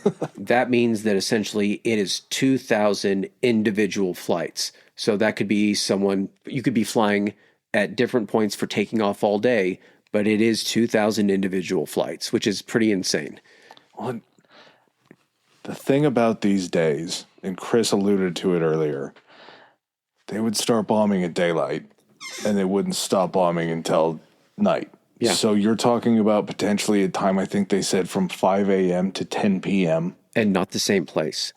So you wake up in the morning and you're like, oh shit, Swansea got hit. And then all of a sudden 10 o'clock rolls around. They're just, they just announced it on the radio. This other place got hit. Well, 12 o'clock rolls around. And in your head, you're thinking, they're hitting different places. When's my number going to get called? And if you're unlucky enough that they're just hammering you the entire day, we said that they went up to like 5 times a day. There were certain instances in which, pilots would be flying up to 5 different individual pilots flying 5 sorties a day. So that's adrenaline fueled, adrenaline dump. Yep. Adrenaline fueled, adrenaline dump. 5 times in a day. Trying to eat and drink while you can, because you ain't doing that shit up in the air. You're landing. In some situations, it's not even landing for a rest when they can turn and burn these things in like 10 minutes. You are landing. All you're doing is taxiing up to where you can swing the plane around to let the ground crew pop the wings open, reload the machine guns, patch a hole, do something, refuel it. If anything needs to be done that's keeping you out of the air that can be fixed on the spot, they're doing that. And then you are back up and you're being communicated with the entire time over the radio saying, okay, this is now where the bomber and fighter groups have progressed. Or actually, we've detected another group. You attacked this one the first time. We're going to be sending you up to this one. And that's not even to say that you're not getting shot down on any of these. And then having to make your way back. Yeah. Somehow, depending on where you get shot down, to potentially go up again. Which you got to think like, again, 3,000 pilots participated during this period, during the Battle of Britain. You had guys, again, you're fighting literally for the freedom of your country, which means if you get shot down, you're probably not landing being like, whew, done for the day. You're probably like, fuck, how do I get back to an airfield, any airfield, to get in a plane and get back up? Not a lot of other options. We'll talk about it at some point. We'll have to shoehorn it in, kind of maybe Churchill's lack of a line that he was going to draw to defend Britain. But at the same time, you know that you're the only thing that's standing between something absolutely horrific happening. You'd have to wipe them out for them to, it wasn't going to be a situation. And the more that, it always had the opposite effect. The Luftwaffe, Goering, Hitler, they thought, hey, we're demoralizing the shit out of these people. No, these people are looking at these 3,000 pilots during this time frame going up, defending them the entire time. And they're like, we're getting behind these guys. Like, and they're actually, from what we can tell, we're seeing more of their planes go down than our planes. We're technically winning. And of course, the government is also saying we don't have a shortage of planes, we don't have a shortage of pilots and everything. And look, we're shooting down more of their planes than they are of ours. We're doing good. Yeah, what'd you say the numbers were for the greatest day? So 2,000 sorties and how many lost? 75 planes lost. Again, that was just in that area. Yeah. That's not to say that that's all the other places. Out of those 100, it would be 150. Out of those 150 planes, that one group, 13 and their anti-aircraft, took out half of their planes. These weren't the, ratios in other areas. A lot of the time, the ratio would be closer to, somewhere between a 2-to-1 and a 1-to-1. Yeah. But almost consistently, it was always, with the exception of, I think, Eagle Day, when the bunch of planes were downed on the ground as well. Going forward, it's going to be more losses on the Luftwaffe than there are on the RAF. But there's still going to be this thought from Goering, regardless of the losses on the RAF, of being like, they don't have anything left. We took out half of their remaining. Send another sortie over. Yeah, and after you get the greatest day on the Brit side, you got Churchill fired up. Churchill is ready to rock. He just got some great news. You just took down 2-to-1 on the greatest day for you. He's hearing that the Germans are calling it Black Thursday. August 16th, he shows up at RAF, I think it's Uxbridge. Yeah, Group 11 operations. Yep. He was visiting their operations room. He's watching everything. He's watching the pieces land on this big board. He's getting so psyched up. But at the same time, he's also just understanding the gravity of what's going on. And as they're walking out, I believe it was like an aide or somebody tried to talk to him. And he looked at him and he goes, "Don't talk to me. I'm feeling too many things right now." Or something along those lines. He went in and they were like, "We don't have room for you, man. You're going to have to," and basically he sits, it kind of reminded me, it looked like an operating theater to a degree. There was like some raised seating and he then has a top-down view. It's the equivalent, and I know that TV and everything like that existed, but in order to watch a battle unfolding, he's literally viewing the most real-time thing of watching these blocks move and watching his blocks move and watching the enemy block, and all of a sudden the blocks touch, and he knows at that time they're fighting. And he might be hearing, I don't think he's hearing any radio chatter because you have these WAAF, the women that are running everything. Did you see how were wearing like the microphones that would like, it mounted on their chest and then came up to their mouth? You got to have both hands. Yeah, exactly. And so they're communicating with these different airfields of letting them know positioning. They're communicating with the pilots to let them know what vector they need to take in order to, everything is just running seamlessly and everyone is calm about this, but he's watching all of this unfold. Yeah, and he kind of starts playing with lines. He kind of starts thinking of what would be a great speech. And eventually, I believe it was 2 days later, he comes out with this speech. He says, Churchill voice. Started drinking whiskey for the Churchill voice. Okay. British casualties in the first 12 months of the Great War amounted to 365,000. In this war, I am thankful to say British killed, wounded, prisoners, and missing, including civilians, do not exceed 92,000. An insane number for that early in the war. Mm-hmm. Of these, a large portion are alive as prisoners of war. They lost 60,000 fall of France. Okay. So there's still a lot, but... Like 32,000 in the home. Again, we're in 1940. This drags on quite a bit longer. It does. And of these, a large portion are alive prisoners of war. Looking more widely around, one may say that throughout all of Europe, for one man killed or wounded in the first year, perhaps 5 were killed or wounded in 1914 and 1915. So he's just laying it on thick. And then he comes to the crescendo, to the thing that's always going to be remembered later on in the speech when he says, "Never in the field of human conflict was so much owed by so many to so few." Now, very powerful line. I'm sure compared to the populace, it was only a few, but he was mainly, I think, looking at what the pilots were doing and not as far as the fact that he was standing in a command room that was basically the eyes of these pilots to get them to where they needed to be and work efficiently. Yeah. Not to mention not seeing the ground crews that we've talked about. Maybe this is a good time to ask you about this. If you're in the RAF and you're a pilot, you don't have any friends, do you? This was a reoccurring thing when they were doing interviews, like during a few of the documentaries that I was watching.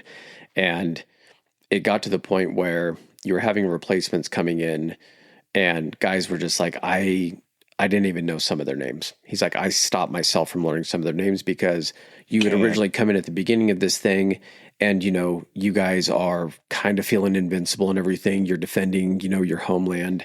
And then you see two of your friends get shot down in the same afternoon and you look around and all of a sudden two other guys show up and you're like, okay, I can maybe get friendly with these guys, and you get friendly with them. And then 2 days later, both of them get shot down.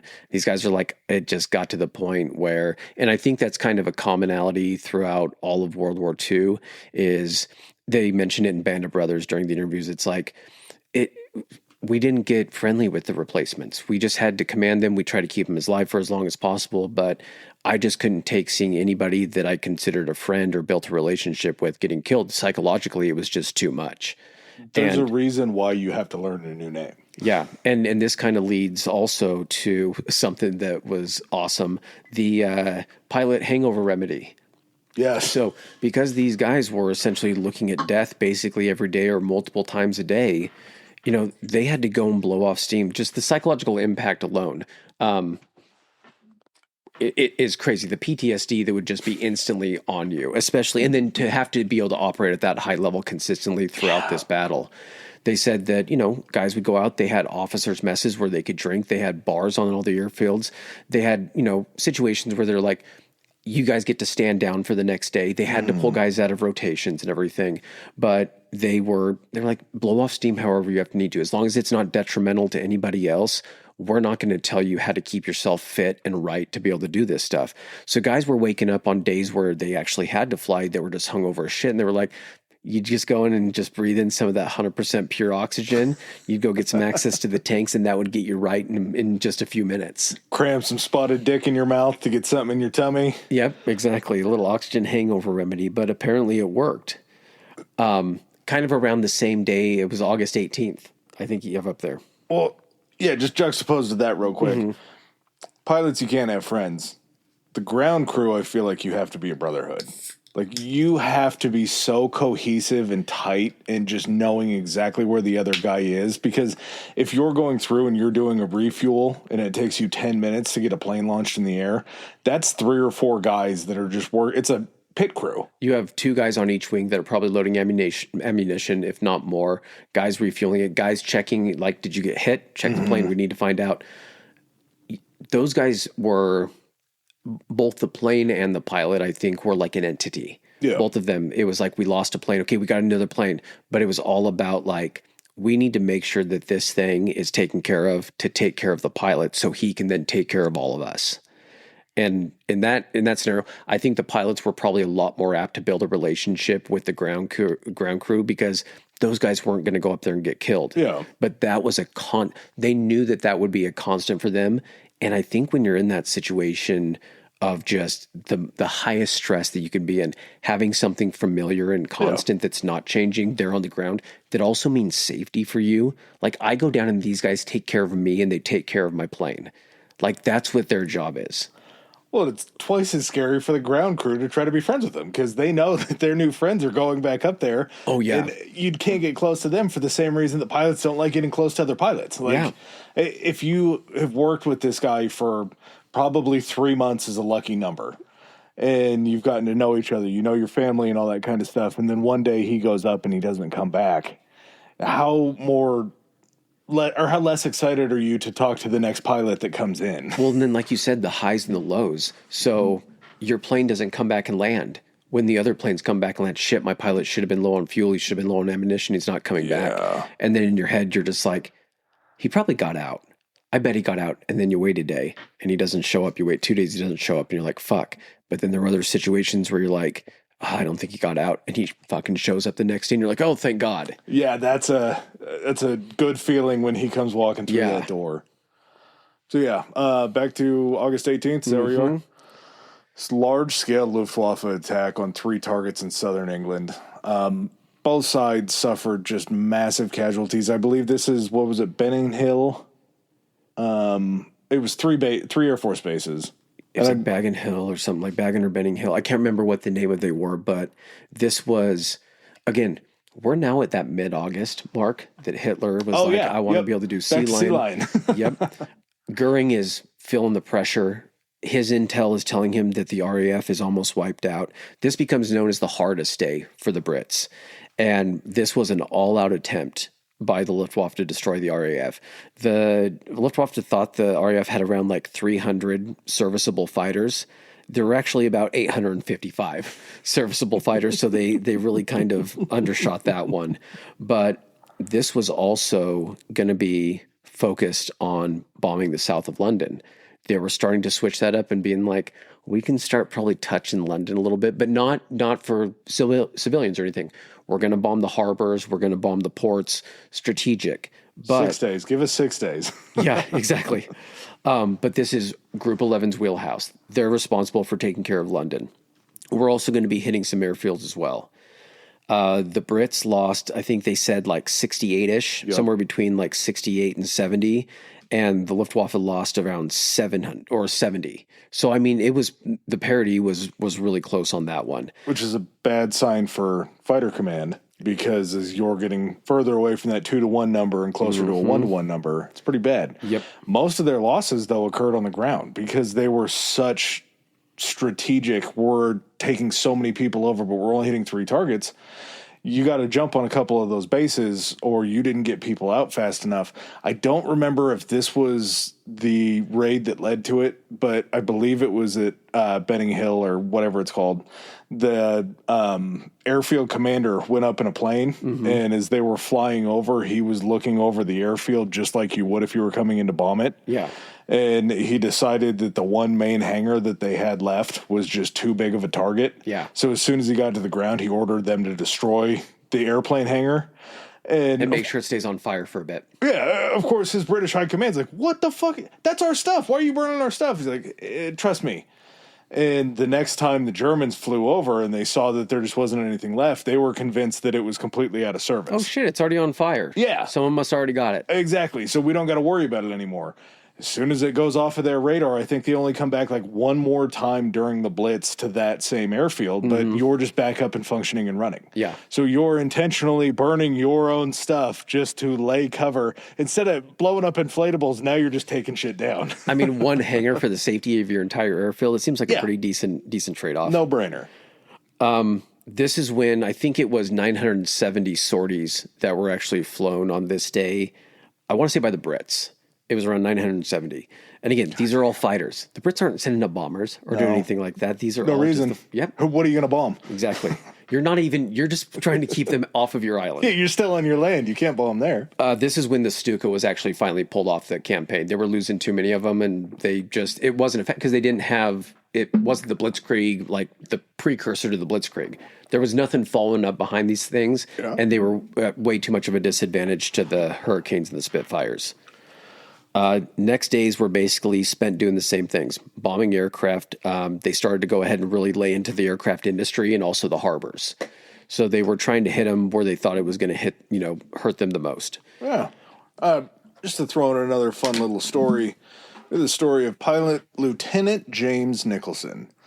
He was the only member of the RAF to be awarded the Victoria Cross for battle during the Battle of Britain. We're only handing out one of these things. I know. There's so many heroics that go on, and we're just getting to one of them. And this guy doesn't even know why he earned it. You got 3,000 guys. You can't just hand out 3,000 of these fucking things. James Nicholson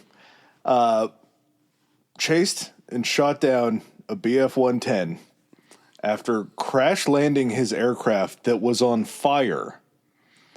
After he hits the ground, he gets out, and they were called the RAV, I think, the Royal Army Volunteers. It was like a homegrown. It was the home defense. Yeah, basically. It was the civilian, the militia of the guerrilla warfare. It was anybody that was outside of conscription age that could stay and do it. So you had a bunch of pissed off old men that fought in the First World War that fucking hated the Germans as it was. They got real confused because as Nicholson went down, he ran into some of these RAV guys, ends up getting shot in the ass. That's not even the craziest part. So he's in this dogfight. Oh, yes. How he gets caught on fire. Yeah, so he's in this dogfight. I think he shoots down one in front of him, but he ends up getting one on his tail. So he ends up getting hit. His plane's on fire. Fire's starting to get into the cockpit. And as soon as the other pilot sees that he's damaged, he's pouring smoke, he kind of flies over him and starts to peel off. This guy should have just like popped the canopy and bailed the fuck out. He ends up grabbing the stick, getting back behind this guy, shooting him down, and then bails out. They said it was so hot in the cockpit and the flames had gotten him enough. It toasted his hands. Yep. I think he was one of the first people they did like skin grafts on, but the flames melted the glass of his watch. Yeah, he lands. He's on fucking fire. He's probably in the most pain that you can possibly be in. And then he ends up taking a slug right in the cheek from some old dude who's a little jumpy because he thought he was a German. He ends up dragging himself back to a phone. He gets taken to the hospital. He ends up getting awarded the Victoria Cross while he's in the hospital. He then writes a letter home to his girlfriend, or I believe it might have been his mom, saying that he was just awarded a Victoria Cross and now he feels like he has to go up in the air and earn it. He didn't even realize that what all happened before he got burned and shot in the ass. He's like, got the VC, don't know why. All my love to Pops or some shit like that. There was another instance, and it was, we're going to talk about some foreign pilots because foreign pilots play a huge role with the RAF. I think they had pilots from 15 different countries. Some of them weren't even Commonwealth countries. They were countries that had been occupied by the Nazis, that pilots and other soldiers had evacuated and gotten to Britain. One of the, I can't remember his name, but he ends up getting shot down. He was fighting over the channel. Oh, is this the training mission? Or is this a different one? Is this the dude that he got shot on? Like they were shooting at the sand in front of him? No. Go ahead. Okay. So he ends up getting shot down, and as he's parachuting down, he's like, oh shit, there's a beach. Well, during all this combat, because the channel at certain portions is like an average, can be like 20 miles or something. Not far. He's like, I don't know if I'm in France or I don't know if I'm in England. So he lands on this beach and he's like, oh, thank God. He sees like a group of like British soldiers running at him. So he's got his hands up. He doesn't speak their language. He's like, shit. So he just puts his hands up. He's like, means I surrender in whatever language. Every language. And all of a sudden he's like walking toward them trying to be like, RAF, RAF, and they fire a round into the sand in front of him. And he's like, what the fuck? And so he's like trying to move a little closer so they can see that he's wearing an RAF uniform and everything. And they like fire to the side, and he starts to kind of move to the side, and they fire to the side of him. They get close enough, and he's like, RAF, and they're like, yeah, we know. We were having to shoot because you're standing in the middle of a minefield and you kept moving. And he was like, oh shit, okay. I could see how that would fall apart with a language barrier. That's a tough, especially when one of the languages, lead, that's flying at you. Mm-hmm. That's a tough universal language. Everyone speaks that. August 24th. This is a big one. Yes, it is. Yep. German nighttime bombing raids end up drifting off course due to weather, and they accidentally drop bombs on South London homes, and I believe it was a shipping yard that was right around there as well. Ends up killing a bunch of civilians. Just kind of an issue because up to this point, Hitler had told them, don't touch the cities. Mm-hmm. That's not what this is about. Don't touch the cities. And then you get this drift off course and you start seeing South London getting lit up. And it's the pimp thing. Just don't touch her face. Yeah. Just don't kiss her. And they kissed her. And August 25th, the RAF retaliates with the bombing in Berlin, a night bombing in Berlin. And this wasn't a big bombing. I mean, they hit a few different targets, but it wasn't like anything war important. It was a dialed up version of a Doolittle Raid-ish type thing. It was basically, hey, you're not safe there, just so you know. You're not the only one that can hit your capital. But again, a one-day window that this happens shows that there's going to be immediate consequences for actions. The gloves got taken off very, very quickly. I think they ended up 81 aircraft were actually able. I think 95 were sent. 81 were actually make it to Berlin and actually bomb Berlin. And there is a return flight to Berlin. I think it's like at the beginning of September. Yeah. Okay. Some other stuff happens before. Oh yeah, that. no, August 30th is a big one. Yeah, exactly. This is the next fun story. This is why I was asking you who it was. So Hitler actually at this point, he doesn't try to retaliate because he now knows he was promised by Goering. He's like, no way any British, like we have France, we have all of this covered. We have so many Luftwaffe bases between you. There ain't a possible way that any bombers are ever going to touch Berlin. And after they get bombed, he just looks at Goering. He's like, the fuck just happened, dude? I just told everybody in Germany that we can't be touched because you told me we can't be touched. Now I also can't retaliate because I know that they can then retaliate and I don't want the public turning against me. So he doesn't end up immediately being like, oh yeah, just tit for tat. Let's go after London again. This is also when the night raids, like you just said, night raids kind of begin around this time. And night raids being so much different than daytime, your fighter, the fighters for the RAF are nowhere as effective because you can't see shit. You can point them in the exact direction. You can know where they are. But if you're looking out and the ground is also pitch black because there's blackout rules and everything, you're looking up into the sky. You're back to that. You're less than that 30% that you have even with the radar system. Hey, you're not trained to do this. It's really not defensible. You got anything for August 30th? Just a couple notes. Okay. So during this time frame, pilots for the RAF actually throughout the entire Battle of Britain, their numbers never dipped. So starting out in July, they were at 1,200 pilots, leading up to the very beginning of November with the Battle of Britain ending on the 31st of October, they had 1,800 pilots. The Luftwaffe never had more than 1,200. So you can see that the attrition, the Germans are barely breaking even. They can barely bring in enough pilots in order to replace the losses of these air crews where bombers getting shot down again are losing 4 to 6 guys, including a pilot, that are either, if they do survive, they're being taken, prisoner. You also had this thing called the Civilian Repair Organization.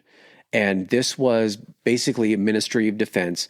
They found any civilians who had experience in just basically mechanic shops and mechanical firms and everything that weren't part of the military or weren't building the Spitfires because they weren't a contracted.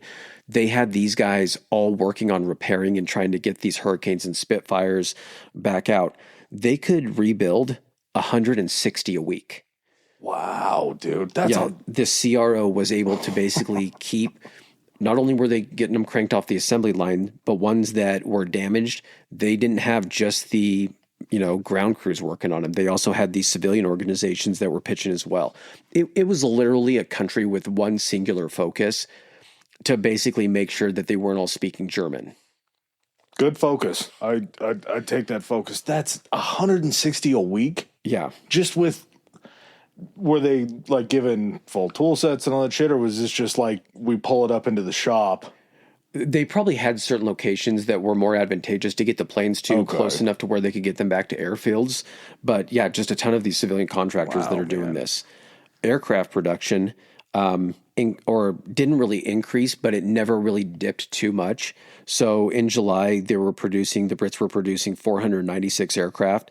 That is also, I think, a combination of bomber and fighter aircraft, but because they weren't really needing bombers at the time, it lent really heavily into fighters. August production was 467. They met the same number, 467 for aircraft production in September. So they're cranking out quite a few planes. They're able to essentially replace their losses and also some extra on top of that. Well, yeah, and then add in 6,400 or 640 a month that are coming back from repairs. Exactly. It's pretty good. Doubting, even though it's still kind of early on in this, we're sitting at maybe a little less than 2 months into this thing. Doubting starts to kind of see the impact that these that this is just having on the pilots, just the psychological impact that it's having on them. So he's like, okay, I also see the fact that the replacements that we're plugging in aren't lasting as long as we need them to gain the experience.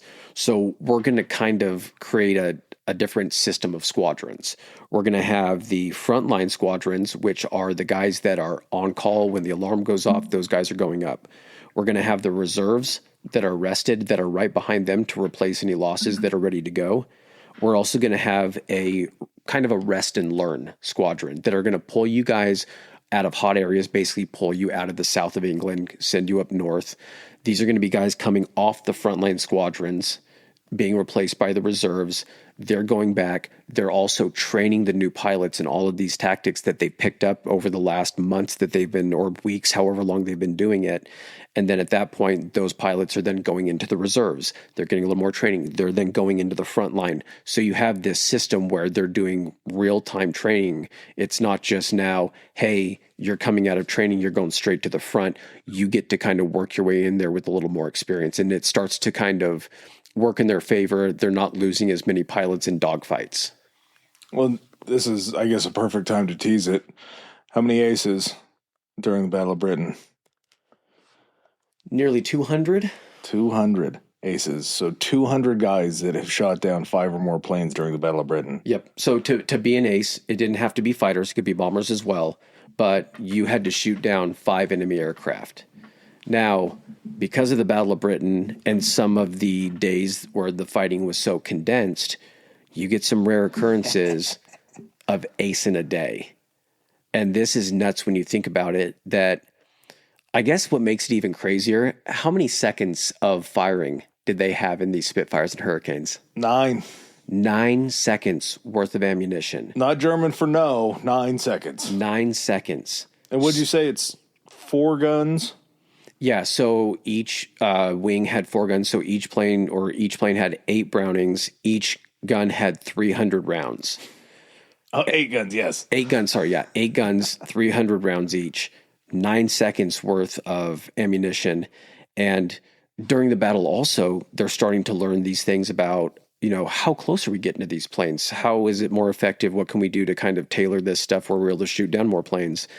I think when they first started out, the Spitfires and Hurricanes, they were set with guns on an airplane because they're out in the wings. You have to have a converging point, because if all of the, they're all parallel, they're all going to fire if all parallel. The lead you're throwing out there is going out in a straight line, and you're trying to line up a German bomber fighter straight down the nose, all of that stuff's going to the side of it. It's going out as wide as, the wings are. So they would have them converge at a specific point. And initially they were like, have it converge. We're going to set it up to converge at like 600 or 650 yards, which is nuts. The fact that when you think about that, 6 football fields, and that's where they assume that you're going to be firing at like a target that's small. Very quickly, they were like, no, we need to dial these things in for like 200 yards because we're getting up close to these things. So again, learning on the job of doing this is a huge thing. Well, 4 ace in a days. You have 4 total ace in a days that had taken down 5 planes. That's nuts, considering that meant that you were going up multiple times, but not only going up multiple times, but making the most of it like every time that you went up. You go up 5 times, you have 45 seconds of firepower. Yeah. To take down 5 planes. That's if you got up 5 times. You have less than a minute of firing time on these. And here's the other thing too. As the battle is progressing, the Germans are learning too. The Luftwaffe is learning as well. They start to put more armor on these bombers. They start to put more armor on the fighters. And the 303 Brownings that they were using start to not be as effective because these things are able to absorb more damage. Yeah. They had some fighters or bombers come back that were hit over 200 times that were still able to then fly back over the channel and get into France. And so you had to basically be going after the engines, and you had to hope that you were putting enough lead into these things that it would damage it. Yeah, you have to be so good, and that's to not even shit on the ability to understand, like, you have to get within 200 yards for this to converge. And not to mention you have to be looking behind you to make sure that you're not getting snuck up on. I feel like you're also a lot closer in a lot of situations than 200 yards. You're still bringing, those bullets are still going in. That's another advantage I forgot to mention with the Messerschmitts. So they had 2 machine guns that were in the actual above the engine. So it was timed to where they were firing through the rotations of the prop, which we've talked about this before, I think, on an episode. How? That thing is spinning so, like, what? Okay, never mind. But so the aiming advantage of that is it's like saying, okay, I'm picking out a target and then I'm hoping to throw it from outside my center of gravity, and that's where I'm aiming. Versus the German looking right down the sight line and being able to fire exactly where he's looking. In the wings, I believe they had 20 millimeter cannons. And so these things were actually armed with like incendiary rounds. And when they hit, they would actually explode, which means that if you get one of these hits or 2 of these hits in one of these fighters, it's going to do a shit ton more damage than just regular, these 303 rounds that the Brits are using. Man, that's scary. But August 30th. Okay, I was going to say, we got off there. I was trying to figure out how we were going to get back. We were still on topic. It's just discussing other little facets of it. It's mind-blowing to know, and we'll talk about these aces numbers when we talk about the planes that are taken down at the end, but just incredible numbers. Oh, yeah, to tie that all back in. So out of these 200 aces, those are probably some of the guys that are falling back into this cycle of training that are training these younger pilots that are teaching them. There's only so much you can teach. There's innate abilities that people just have to be able to do this. But if you have guys that are doing this so proficiently that they're aces, if you're sending them back to do the training, they're probably in good hands. We also talked about this before the episode. How do you practice? Yeah. If you're a training pilot, the most important thing is your ability to fly. That's number 1. Number 2, literally the only 2 things you have to do: fly the plane and shoot down the other plane. So the second thing, how do you practice that? You can practice strafing runs because you're shooting stuff on the ground that's stationary, but to actually do live fire exercises with another plane in the air, that would have to be you can't do it. So one of the first times you're actually shooting at something, you're shooting at something that's shooting back at you, and you're just trying to figure out like, well, I know the theory. In all my training, they said if it's this distance away, I need to lead it this much, but you're still learning on the job. Yeah. And the guy that you're trying to get might have been flying for 6 months. He could be a veteran of the Spanish Civil War for all you know. And he's already got every trick in his bag figured out. And you are paired up with that guy. Yeah, exactly. You're in a fight with that guy. So yeah, August 30th, back to it. Polish, up to this point, Polish, Czech, and these other non-English speaking pilots were never allowed to fly in battle. It was just basically you were in a training regimen. They would take you up, they would be training you, but you weren't out there to see live battle. It wasn't until August 30th. We get to a Polish pilot named Ludwik Paskowitz, I believe. 2 Z's in a last name's ridiculous. He's out on a training flight and ends up seeing this German bomber that is trying to limp back across the channel and immediately fucks off and chases that German. No better bomber. Training than this. Yep. Well, he's being screamed at on the radio by the commander to get back in line and not mess with that guy. Me no understando. He ends up firing on this bomber and ends up taking him down. Now, I believe this was the story. We have a German alternate understanding of, in this bomber, there was I don't know if he was the spotter or the gunner or whatever behind him, ends up taking a couple rounds in the chest. This bomber is headed towards the ground, and he tells the German pilot, I'm staying in here with him, and he goes, no, you're going. And the German goes, no, I'm going down at the plane. Pilot ends up kicking open the fuselage and flipping it upside down and dumping this guy out. Luckily, he does have he's German, so I guess somewhat lucky for him. Yeah. He's got a parachute on and ends up getting tossed out of the plane, landing and being safe while the pilot goes ahead and takes the bomber into the ground. That reminds me, one of the pilots they asked him something about like, how did you reconcile essentially, killing a person and everything? He's like, I guess for the longest time, I was just shooting down planes. I was just taking out machines. I wasn't actively, when I was shooting at these things, I was shooting to take the machine out. Oh. And whatever way I could take that machine out, that's how it got taken out. If I hit the pilot, I hit the pilot as long as the machine was taken out.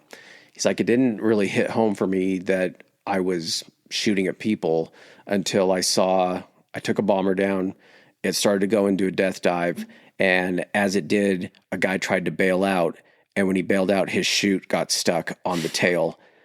And I watched him being dragged just behind the plane all the way down to the ground. He's like, that's the first time that it really hit home. He's like, oh yeah, there are people in that.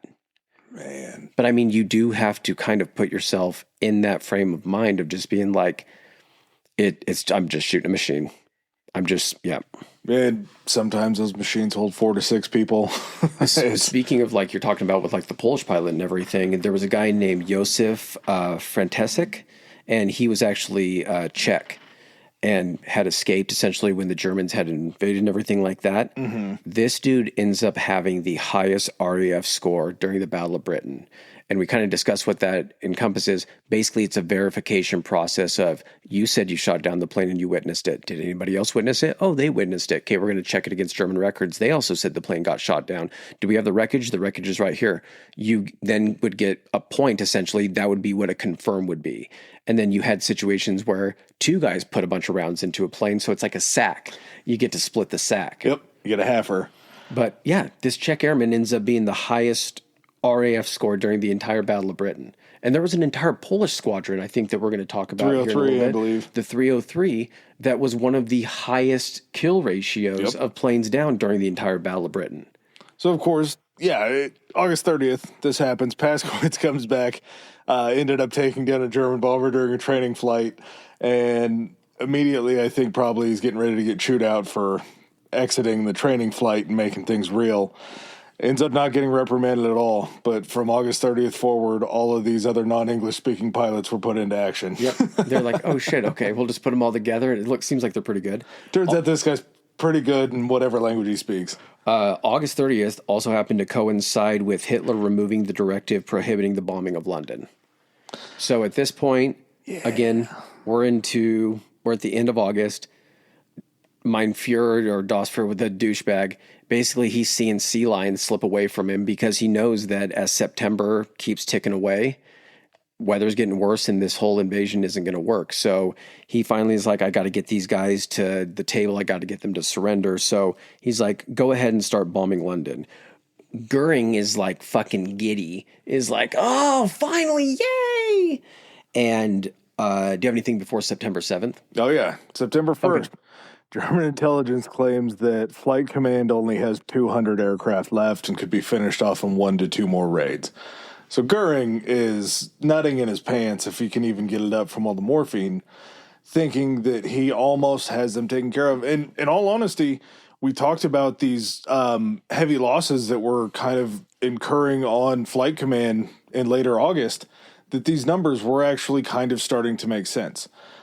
This number makes absolutely no sense, though, because in truth, the RAF actually had more aircraft than they had when they had started the battle. Yeah, the way I kind of reconciled this in my mind was, we talked about the meeting in the middle as how they kind of determined what the actual aircraft down was. So RAF pilots would come back down. Hey, how many of you guys did you shoot down? We got 100 planes.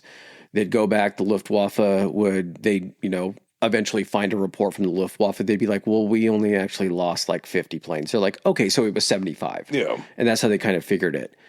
You have all of this information coming back to Hermann Goering and the intelligence of being like, oh yeah, we shot down a shit ton of RAF fighters. They've got, they barely got any left. Well, he just has to go off of the intelligence. He's also on morphine a good deal of the time. So this stuff is all just sounding like gold to him, when actually they have no way of verifying this stuff. Yeah, they're shooting down these fighters, but do they have any idea what the actual aircraft production is? No, they don't. And also you have these inflated numbers that these Luftwaffe pilots are coming back, and they're doubling these numbers of planes they thought they shot down. So he thought they had 600. Oh my God, the next time they have 400, the next time they have 200. He's not factoring in how many they're probably replacing, and the fact that these pilots that are surviving are just landing on the ground only to hop in a shiny new Hurricane or Spitfire at this point and right back to it. So September 7th is kind of this Hail Mary based on, like you just said, he thinks they only have 200 aircraft. If he can get enough bombers and aircraft up in the air, they have to respond with everything they've got left, and that's kind of what he ends up doing. So on September 7th, there's a series of raids, 400 Luftwaffe bombers, 600 plus fighters, and they are all targeted. And again, this isn't all at one time. This is through a series of the entire day performing these raids. Basically, not allowing the RAF to rest, to just trying to keep them in the air constantly and just try to wear down these remaining 200 aircraft that he thinks they have. They're targeting the East End docks of London. And here's where a glaring disadvantage that Goering apparently doesn't address or doesn't see, or is too, his morphine-addled brain can't comprehend. When you're going to London, that's additional distance that these BF 109s, the fighters, have to go. Protectorate. Yep. With like later planes in the war, P-51 Mustang, these planes would be able to escort fighters from anywhere that they had bases set up all the way to Berlin and back. And the way they were able to do this is they had drop tanks. They had external fuel tanks that they would use that fuel first. Once they got to that point, they dropped off the tanks. They were able to escort the bombers all the way there, fight over the skies, and then escort the bombers back. The BF 109s didn't have that ability, so it was just the fuel they were able to carry. So, like we mentioned earlier in the episode, when these huge raids would go up, again, you have 400 bombers, 600 fighters. Takes a while to get everything up in the air, even if you're breaking that up throughout the day. It's an armada. Yeah. While these fighters are in the air, they're burning fuel. Yeah. They're not just taking off from the runway and heading straight to London. By the time that the fighters, who also had to slow down their speed, which they're not meant to, they're supposed to operate at much faster than the bombers, that's the whole purpose, they would have to stay with the bombers going slower, burning more fuel. And when they got to London, they only had 10 minutes of fuel left that they were able to use to engage in dogfighting and protecting the bombers before they had to turn and haul ass back to France in order to refuel. And then they were kind of out of that fight because it's not like just landing on the ground, rearming and jumping back up in the air.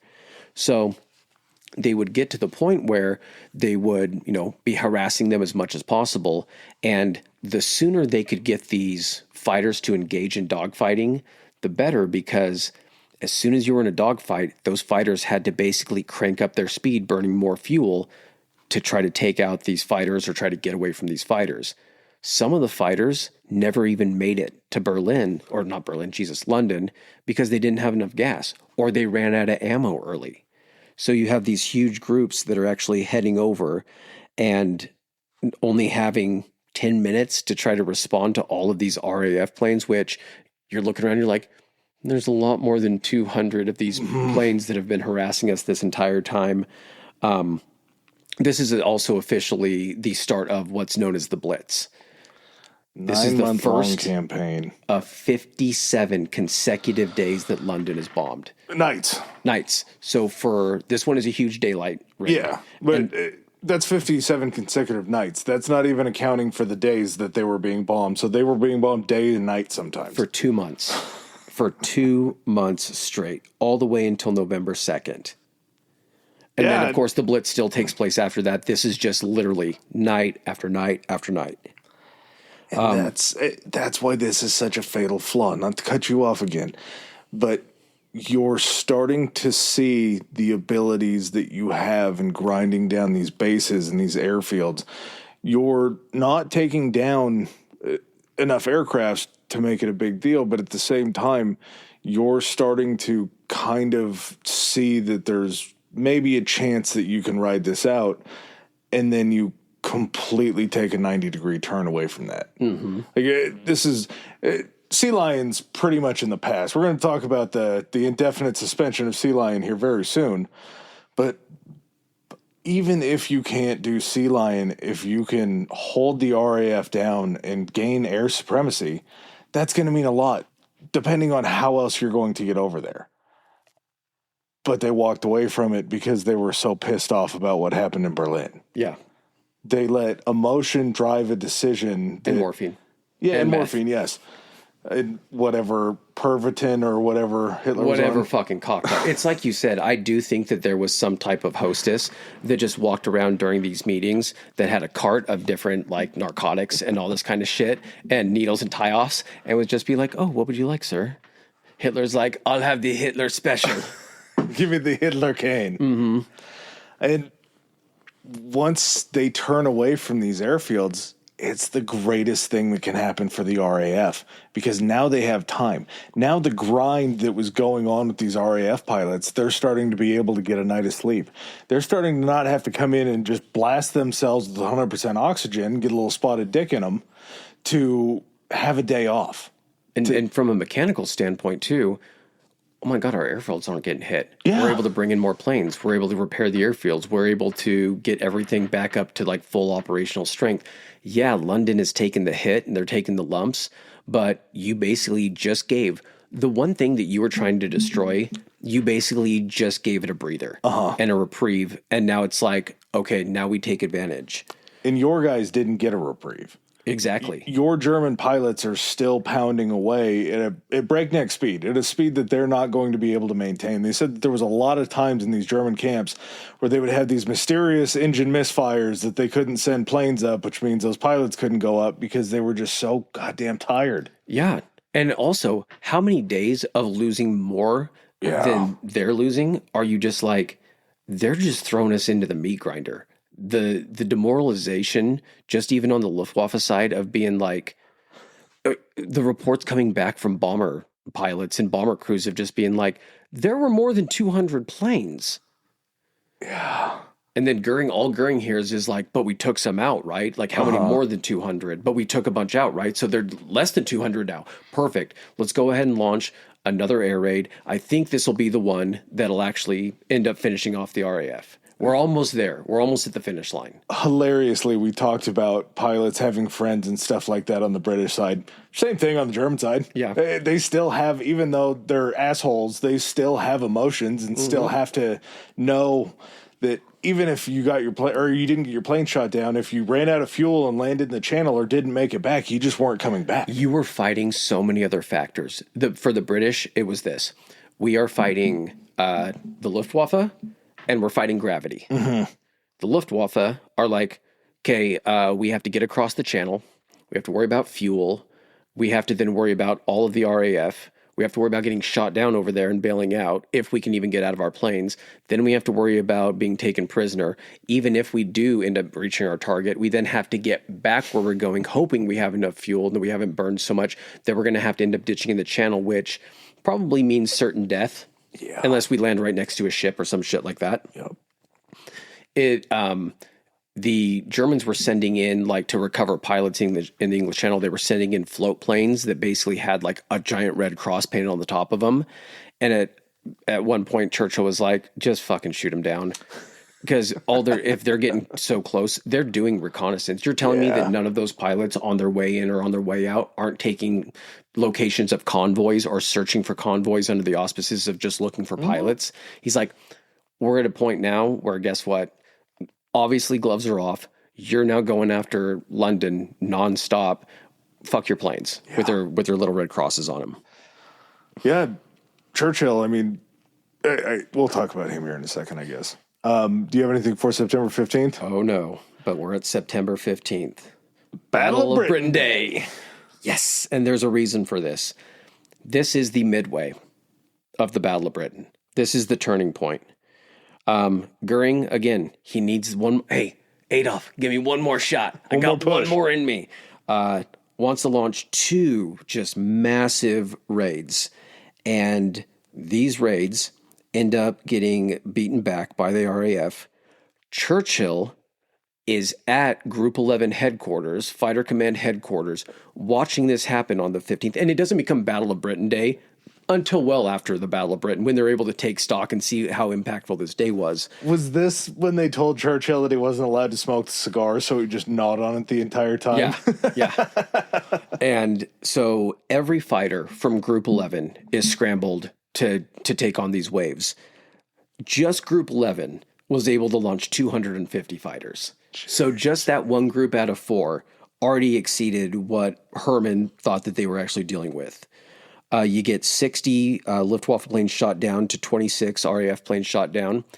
When you say 60 Luftwaffe planes, the pilots are dead or captured. So nothing, they're not going back to help out. Out of those 26, half, even just saying, half of them get out of their planes, you've now got 13 guys that are just landing and waiting to get back in another plane that you have available now. Such a win. Not to mention the Nazis throw a little wrench in the plans by sending some, I believe there were BF 110s down from Scandinavia in the north. An area, a sector that hasn't had any sort of fighting yet. Just fresh. Yep. And war horny, just ready to fuck up some Luftwaffe planes. And I believe we talked about this, not 100% sure, but I'm going to roll with it. These were carriers that didn't have an escort. Yeah. And if you're carriers that don't have an escort and all the planes that are coming up to catch you are going to be faster than you and pretty much every single thing, you're going to get slaughtered. They're meeting you on the way. They're meeting you while you're there. And they're meeting you on the way back. And it's all different, fully fueled, fully armed, fresh guys that are just hard to shoot you the fuck down. I want to say that this was like they took down this is like one documentary that I watched at 1 a.m. I think they said 40% of the bombers that went over didn't come back. They said that it effectively removed the ability for that group or wing or whatever it was to participate for the rest of the time in the Battle of Britain. And they never did. They never came back down from Scandinavia. It was such an ass beating. So this was actually, apparently Goering got the message on this one because this was the last large-scale day attack that the Luftwaffe actually even did. And it didn't take long for word to get back to old Adolf because on September 17th, Hitler's like, we might hold off on Sea Lion. It's tentative, but as of now, everybody stand down. Yeah. That also means that during this entire period, all of those troops, all of those resources, all of that stuff has just been waiting in the north of France, ready for old Adolf's go-ahead to get onto these barges. And this is a soft cancel. So they're probably not being dispersed. They might be taking some divisions or units away or something like that. Where else do they have to go? Because we're not into Russia yet. Well, they're probably down there resupplying. He starts looking. I think after he gets the idea, he's like, I don't think I'm going to be able to fucking invade. Then he's like, but I do want to invade something. So, and then he turns his attention east. Lee's Robin. He's like, these guys I can fucking beat. These guys I can beat. The guys that I signed a non-aggression pact with, the guys that I had an allyship with this whole entire time, I need to start taking their areas. They're probably real comfortable. I haven't attacked them. They've been watching me attack Britain. Yeah. So this is kind of a point. I know we're deep into this. I don't want to throw us too far into the weeds. But no, go ahead. As far as that goes, with Operation Sea Lion being canceled, I got to think that Operation Sea Lion, regardless of how the air supremacy went, was going to turn into Operation Seal as soon as it got on land. There just wasn't ever a way that it was going to work, because when you invade a homeland like that, yeah, you might have air superiority, but you still have to get past the greatest navy in the world. Mm-hmm. Then you have to land in a certain area because it's going to have to be more concentrated because there's so many title changes and everything like that it's not going to make landing very easy. And then you're going to be fighting these ground troops that are literally, they're fighting for their homeland and they know that they have everybody else on their shoulders. And then you have Churchill making the promise to use any means necessary to make sure that they don't take you over. There are so many things that have to fall into place that they expect to take place in such a short amount of time. Like you just said, okay, even if they get air superiority, what do they think they're going to go ahead and take out the Navy in a couple days with their planes? No, they're going to have to go find where their, all of their naval bases and everything. Not only that, any time that takes, you think it's just going to be the army that you're facing when you land on this. They're going to arm every single person on that island possible. When we talked about Hiroshima, I can't remember what episode it was in. It wasn't the specific bombing. It was the Pacific, I think, theater overview. We talked about how the decision was made between the atomic bombs or the invasion of the Japanese home islands. We had seen what they had done before, and the estimate of that was like, it could have been up to, 1 million troops that were like killed during that entire thing. You got to be looking at the exact same thing when you're Hitler looking at England. And to think that, like, how are you going to land in, I know you have planes, but you really think you're going to be able to land enough troops to where the entirety of the country is just focused on you? And what are you going to do once you establish like a beachhead there? You think you're going to put enough people on that island to fight off all of those people? What's going to happen when they bring the Scottish down? Yeah. And again, Scottish pilots serving in the RAF and everything, we're not leaving out the Scots. I feel like we get called out for no, they participated heavily. They're and part not of the only UK. that, they felt a part of the Blitz. I believe Glasgow. Glasgow was the one that got bombed. Yes. Yeah. So wait, shit. Glasgow, Scotland, right? Yes. Okay. Edinburgh. Also Scotland. Okay. So what's Ireland then? What are the big cities in Ireland? Dublin. The one up north that got hit was Belfast. Belfast. That's right. Okay. I believe even Dublin might have gotten hit. Even though they were out of the war, They might have. I think they might have. Yeah, but the reason that Belfast got hit is because Northern Ireland, as we discussed in the Ireland episode. Wait, we'll have launched the Ireland episodes at this point.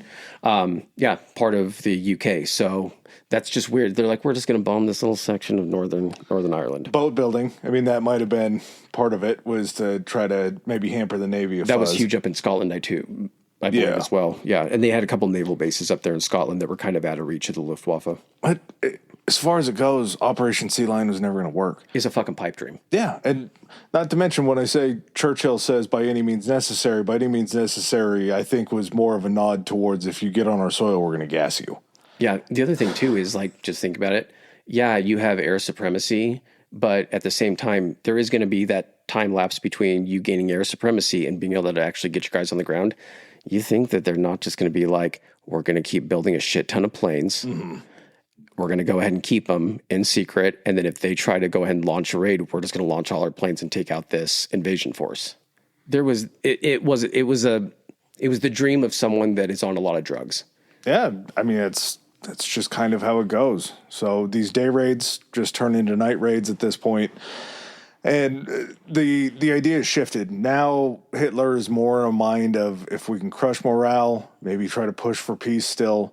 Also, if we can sow some dissent at home, if we focus on the east part of London, away from kind of the rich area, and completely bomb the lower echelon of England, they might start to raise up and might start to put a little pressure on the British government, because they're not seeing the British government fall. They're seeing their own people fall. They made a pretty crucial error. I think it's more impactful than it kind of gets credit for, but they end up dropping a bomb and it lands on Buckingham Palace, or a portion of it. Now, during this time, I'm going to get the king's name wrong. I can't remember what the fuck king it was. I thought it was George, wasn't it? Oh, it was King George. And then Elizabeth was his wife, right? Sixth? Yeah. And so George and Elizabeth, instead of heading for Canada, instead of heading for the northern, Scotland somewhere, they're like, nah, we're staying here. The people are staying here. We're staying here. That, as like a figurehead, I think really motivated the British people. And then the fact that they also I think they said the bomb exploded like 80 yards from where they were actually sitting, like inside. And it could be, that sounds like a really good story. But at the same time, then to be able to go out there, I think they came out and he was like, we know what it's like. We feel what it's like. And people are like, they're in it with us too. Lucky. Bullshit. Yeah. We'll talk about that one. But kind of how the Brits went about protecting themselves. Early in the war, the British government recommended sheltering at home. I don't remember the word they used, but it's basically sheltering. If you keep the masses away from being in one big area, if there is a strike that hits at that point in time, you're going to be losing a lot fewer people. Two of the things that they did, if you were poor, they would give you one of these. If you had means, they would usually make you pay something, but not full price. They were called Anderson shelters. And these for people that had gardens, backyards, anything like that. It was basically like a metal Quonset hut, I would say, except for much smaller. And you would dig down a foot into the ground. You would stick it in that hole, and then you would bury the earth, or you'd bring a bunch of earth around it to kind of protect it and pack it in. These were actually pretty effective, but they were only effective for shrapnel and different things like that. If you took a direct hit, you were pretty much dead. If but you again, took a direct hit's a pretty incredible shot. I mean, there were situations where like a direct hit on some like military installations would actually take it out. So yeah, but most time percentage wise, I mean, if you were even close enough, to get shrapnel, if that thing saves your life, then, well worth it. Yeah. There was a interview with, it was one of the people that was a kid during the period. And he was talking about being in his town when it actually got bombed. They went down into the shelter, and when they came back out, the kid went outside after the air raid sirens had stopped, and he looked up on like the roof, like the gutter of their house and everything, and he was like, "Oh my God," he's like, "There's a chicken up there." Like an already plucked chicken and everything. And he was like, "Oh my God, we're going to be able to eat chicken tonight," because war rationing, all that kind of stuff. It actually turned out to be the arm of the woman that lived 3 or 4 houses down that took a hit and had blown her apart, and her arm had landed. And he's like, she was a rotund woman, so her arm was kind of larger, which is why I thought it was a chicken, but it was her arm that got blown onto our roof. Kind of fucked up.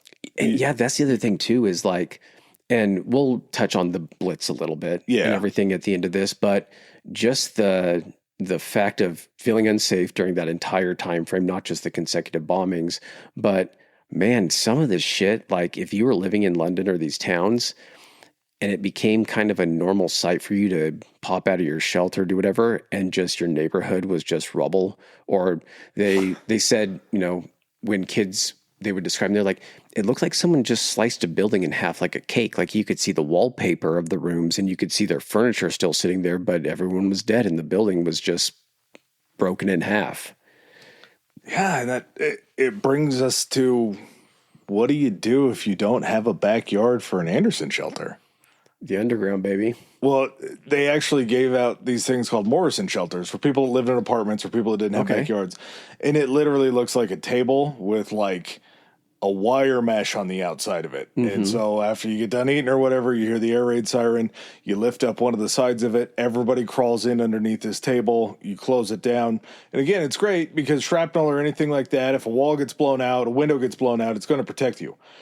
If you take a straight direct hit, it's just you're a coffin. You're exactly dead anyway. Yeah. But at the same time, if it has any rigidity and your building gets hit and you have something like a roof like go to collapse, if that thing can protect you of something that would normally kill you. Plus, weirdly enough, from like a psychological perspective, if it makes you feel a little bit safer, regardless if it is actually safe, that's enough to keep your morale up enough to stay in it, to keep fighting the good fight. Psychology for sure. And this is where we also get like keep calm and carry on too, isn't it? Where they would put that out. The London Underground, which we were talking about this, I didn't have a huge idea that they had the underground trains and all this stuff, even at this point during World War II. The London Underground just became a full-time bomb shelter. The government was like, please don't use the underground as a bomb shelter, but they're like, fuck you, it's underground, it's already built, and people would just end up, living down there. Yeah, we're skipping over a fear of the British government that might have been one of the funniest things. Like, I had to listen to it a couple times to really understand what it was.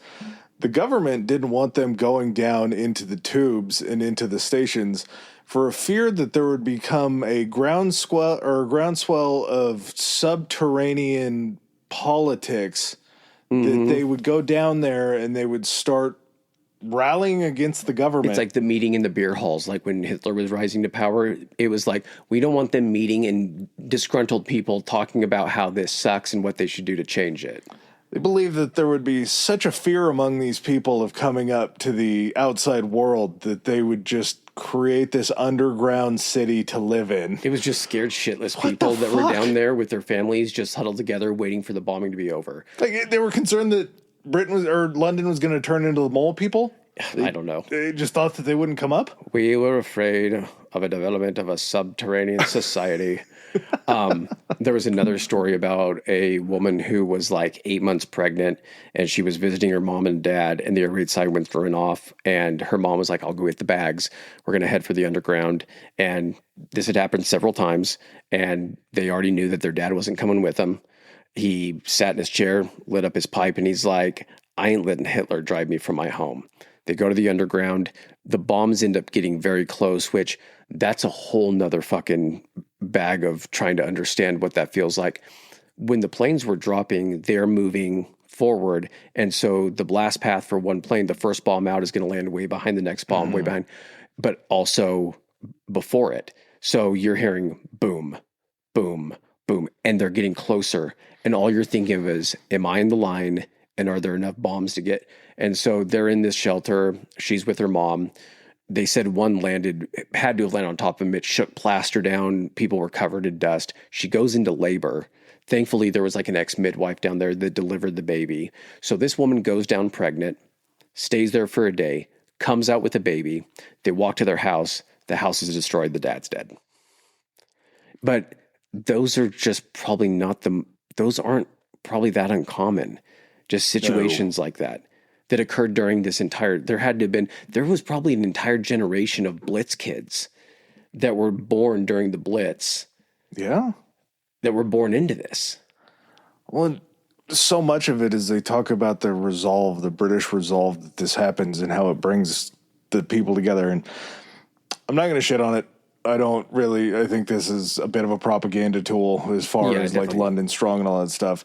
There were stories of a woman that was smoking sitting on top of a double-decker bus, which this was the first time it ever made sense that you would probably go sit up there so you could just rip cigs on a bus. Oh, yeah. She's up there. There's another guy that's towards the front. They hear the air raid sirens go off. They hear a bomb coming down. The bus driver pulls off the route to kind of protect them. Bomb hits. Doesn't hit them. He ends up pulling back out.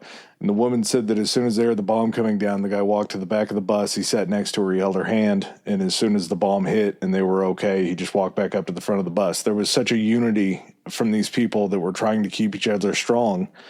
And there's certain situations that when they get down into the tubes and they're down there, it's not a good place. It's not meant to hold that many people. They want to get the fuck out. Yeah, the bathroom facilities. They were talking about something, chemical toilets. Is that like a porta potty? What the hell is that? It's a toilet that has no plumbing. A porta potty where it's just a reservoir. But if you have that many people down there, it's a porta potty at a concert. That's what it ends up being, to where the shit's piled all over. You can't even sit. Yeah, in a sealed down below. In a sealed tube. It was a solidarity through shared experience is basically what it did, and it really galvanized the entire country. Well, the UK didn't help things out because they started developing these crazy laws. Some of them make sense. There were blackouts across all cities where you would have to have blackout curtains. If you let any light through or anything like that, you could be fined by the police. Mm-hmm. As far as cars went, some cars could drive, but obviously if you can't have any lights on, they had like they put covers over the front lights that basically gave you like a slit that would give you like 6 feet of light out in front of your vehicle. Something that they determined like, it had to have been something where they're like, send a plane up to the same height as the bombers. Yeah. Let's go ahead and see what we can see. Okay. Cover the headlights more. Okay. Can't see anything. They can go and use that. The craziest one, though, you take this one. Which one? Peregrine Falcon. Oh, it was illegal to let your Peregrine Falcons out, to own a Peregrine Falcon and to let it out in the streets because they were killing pigeons. And apparently back at this time in 1940 in London, there were quite a few carrier pigeons that were carrying notes from place to place. And these Peregrine Falcons were swooping down and having lunch on these pigeons. Not only that, the popularity of falconry at the time in London during a bombing like this is ridiculous enough to where they had to have a law to stop having these things killing their homing pigeons or messenger pigeons. But it happened. Yep. So they had to make the law out of it. So kind of getting back to the actual battle itself. No. Oh, okay. Sorry. Potentially, this could have been the first sexual revolution. I think it not a revolution, more of just everybody was stressed out and looking to get fucked. And we're down to fuck. It changes so much when you don't know if there's going to be a tomorrow. Yeah. There's so many more risks that you're going to take. And this revolution happened, and these people were fucking and sucking like crazy. And after the war is over, there's a concerted effort from the British government to try to reinstill monogamy and sex before marriage back into the public, because they didn't know if they were bombed for 57 straight nights. Yeah, and you're in close quarters with people that think they're going to die. Emotions are high. I'm telling you right now, I'm making a shirt that says I go down in the underground, and I'm just walking around the shelter in that thing and seeing who's picking up on it. Yeah, it had to have just been a wild time to think about just the Downs are obviously sitting in a bunker, sitting anywhere. There was a tragic story. It was during the Blitz at some point in time where somehow, by the stroke of all luck, a bomb dropped down a ventilation shaft that was down into a bunker, and it just killed everybody. There's a chance that anything like that can happen. That's the lowest of the lows. The highest of the highs is when you get up in the morning and you see the sunlight. In between those two things, well, you don't want to see the sunlight. You want it cloudy as fuck. True. Is what you end up wanting it to be. You want a typical English day. Mm-hmm. Yeah. But in between that, you have all of these other emotions that you have to feed. So I'm sure horniness was at an all-time high, and just sexual frustration having to deal with it. They were talking about finding diaries and people owning up to being like, I think I'm going to bang Charlie tonight. Mm-hmm. Charlie, we might not see tomorrow. I got to get with Charlie now. What's readily available to these people that can ease stress and that can lower your worries and inhibitions? Alcohol.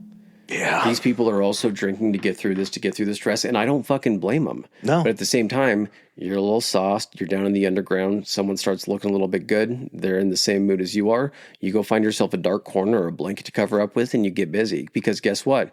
A bomb could come down through the ventilation shaft. There were times during the Blitz where normally when the Allies did it too, but when they're, carpet bombing and bombing these cities, they're dropping a combination of high explosives and then also incendiaries. We talked about this during, I think, the bombing campaign episode. You would drop the high explosives. They would basically open up the buildings and destroy everything. The incendiaries would then light up everything on fire that was within those buildings, creating these firestorms. They said there were many instances where portions of London would be destroyed, set on fire. These fires would rage so hot that they would suck the oxygen out of these underground shelters and suffocate and kill everybody in there without even them burning. It was just, the fires were that crazy. Would you shelter at home or would you go to the tubes? There was a lot of instances where they said people left the city. And what they would do is at night, they would go out of the city. They would sleep wherever they could, under hedges, out in a field. Basically, you were nightly camping any place that you could. 100,000 people would evacuate the city at night. And then in the morning, they'd come back into the city and go to work. And again, it's like we talk about in every single war. Like, just because your city's at war doesn't mean you don't have to show up to your job. Yeah, exactly. All that stuff, daily life is still happening. It's just interrupted by sirens. And the highest casualties, it's civilians. In every war, it's the civilians that take the brunt of it. Yeah, it's just the whole thing is just so remarkable. And we give the Brits a hell of a lot of shit that's well earned. But to go through something like this for so long, to think London getting hit for 57 straight nights, mentally, you just have to be washed. Like, you can't. But that's the thing, there was resolve in these places. There were signs that were hung up that were cheeky fucking London stuff, or there would be glass blown out of a building and the sign out front would say more open than normal. Mm-hmm. Barber put come get your explosive haircut or something. So it was gallows humor. It was, you got to laugh or you're going to cry. So I respect that. Yeah, there was one, I believe it was a shop. It said something like, in the event of an invasion, we will open 30 minutes later. Yeah.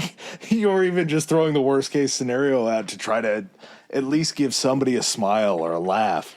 So we're kind of coming to the end of the Battle of Britain, but there's still some things that happen.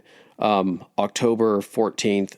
Oh, and you did have something about Joseph Fratisek, or however you pronounce it. He ends up being credited with 17 aircraft down. Yeah, he ends up crashing into a base on a landing in Surrey. Yeah, dude, a Czech fighter, 17 kills in the Battle of Britain. And how many of those were bombers that had additional guys? So that's just 17 aircraft taken down. Blows me away. You had September. Spitfire factory in Southampton is attacked and destroyed. So now we're moving outside of London. Now we're starting to focus on a few different areas. And now all those other people in those cities are realizing that it's not just London that's being touched. They're touching all of these other places. It was Coventry. I think at a certain point during the Blitz. There. Oh, you have it? Okay. Oh, yeah. I'll jump back a little bit then. October 14th, this was actually the night of the heaviest attack. 380 bombers hit London. This kind of blows my mind, but in a good way. Only 200 civilians were killed, 2,000 injured, but for 380 bombers to hit London and drop that much explosive to only kill 200 civilians, that goes to show you how dialed in preparation that the people that lived here were, and that knew how to get out of certain sections or to get into the air raid shelters. So they were already well practiced, even, just a couple months into this. That's not bad enough. If you don't have to deal with 2,200 killed or injured. Next night, October 15th, bombers end up returning and they start about 900 fires in the city. There's so many fires to have to put out. They ended up cutting 5 main rail lines that night too. So now you're having trouble getting around the city. I think they said that night 5,400 tons of bombs were dropped on London. That's so much. But again, they're focusing on London and these other cities, and these airfields and the RAF are just building back. They're not going to have a chance to do anything but night bombing. Yeah. Yeah, so that was, I think that number in October, 8,200 tons were dropped and 5,400 tons on London alone. Yeah. So that's how bad London not just is that getting. night, sorry. It was overall for the month of October. Yeah, for the month. Got anything till November 15th?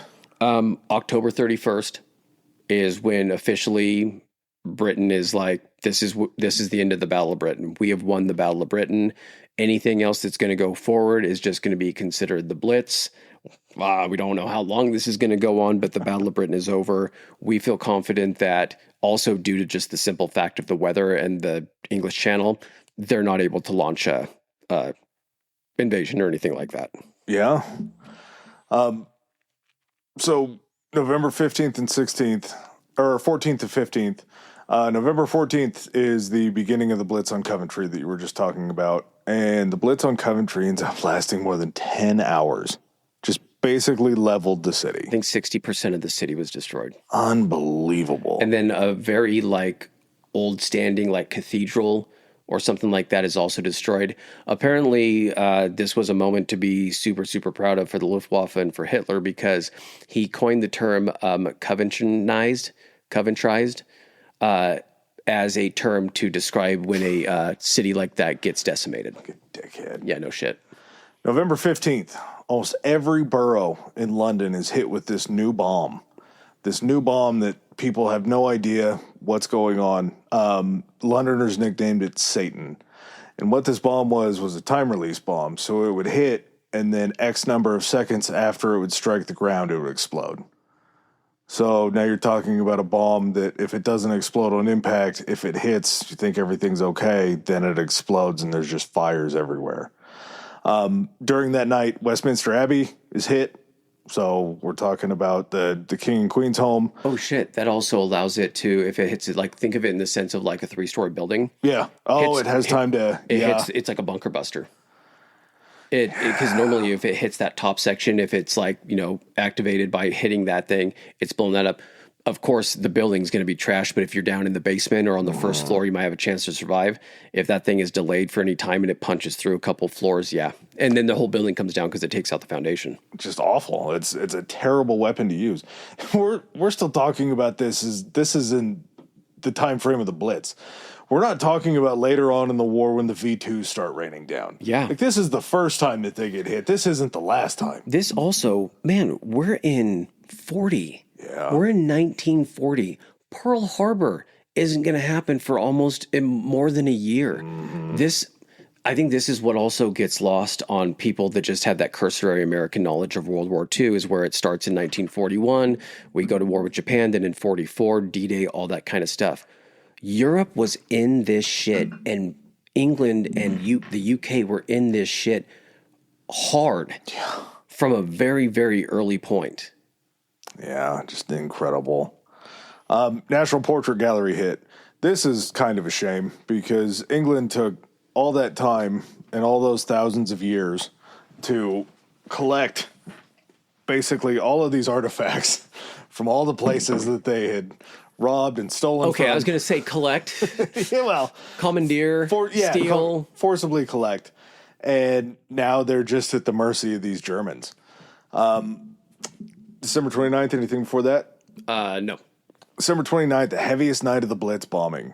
Most bombs were dropped at night. They ended up causing 1,400 fires. Just an absolute insane amount of fires. 24th or 29th? 29th. Okay. This also cut quite a few of the water lines in town, so there were just areas that they had to watch burn because the fire crews didn't have enough water to be able to really do anything. Can you imagine being a fire crew during the Blitz? Awful. Volunteer, whatever it took, but that's insane. Yeah.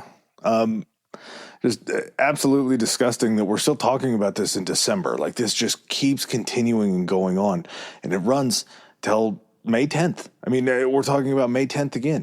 1941, we're into 41. First explosions occur at 11 p.m. at night, right after the sirens. Like, it was, the sirens went off and the bombs started dropping. And here's the thing, too, is it's not like, oh, they took a break between December 29th and May 10th. No. It's still happening. It was just consistent bombing. It might not have been every night. There was still the RAF trying to go and it's not like they were just staying on the ground. They got to a point where they were strong enough. It's like, we're still sending, patrols up. We're still trying to meet these guys. It's just much harder to shoot these guys down at night. Yeah. And in this raid that they had on May 10th, you see the House of Parliament getting hit, Westminster Abbey getting hit again, the British Museum, they're all hit. This ends up killing 1,486 residents. It destroys 11,000 houses. So just by those numbers alone, you lose 14 and change in citizens. That's fucking awful. And not only that, but think of like the displacement on the populace. 11,000 houses are gone. Yeah, they were talking about how there were specific ministries within the government for like the Ministry of like homelessness.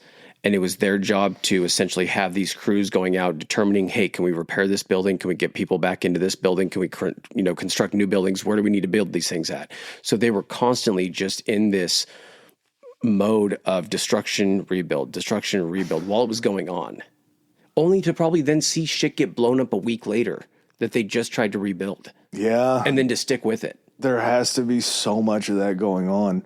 And think about the people, that there was people that ended up losing their home the first time or reassigned somewhere, end up probably losing that home in another bombing. I mean, it's just, you're constantly trying to find a little bit of safety on this island. You can't do it unless you go out and sleep under a goddamn mulberry bush. Yeah.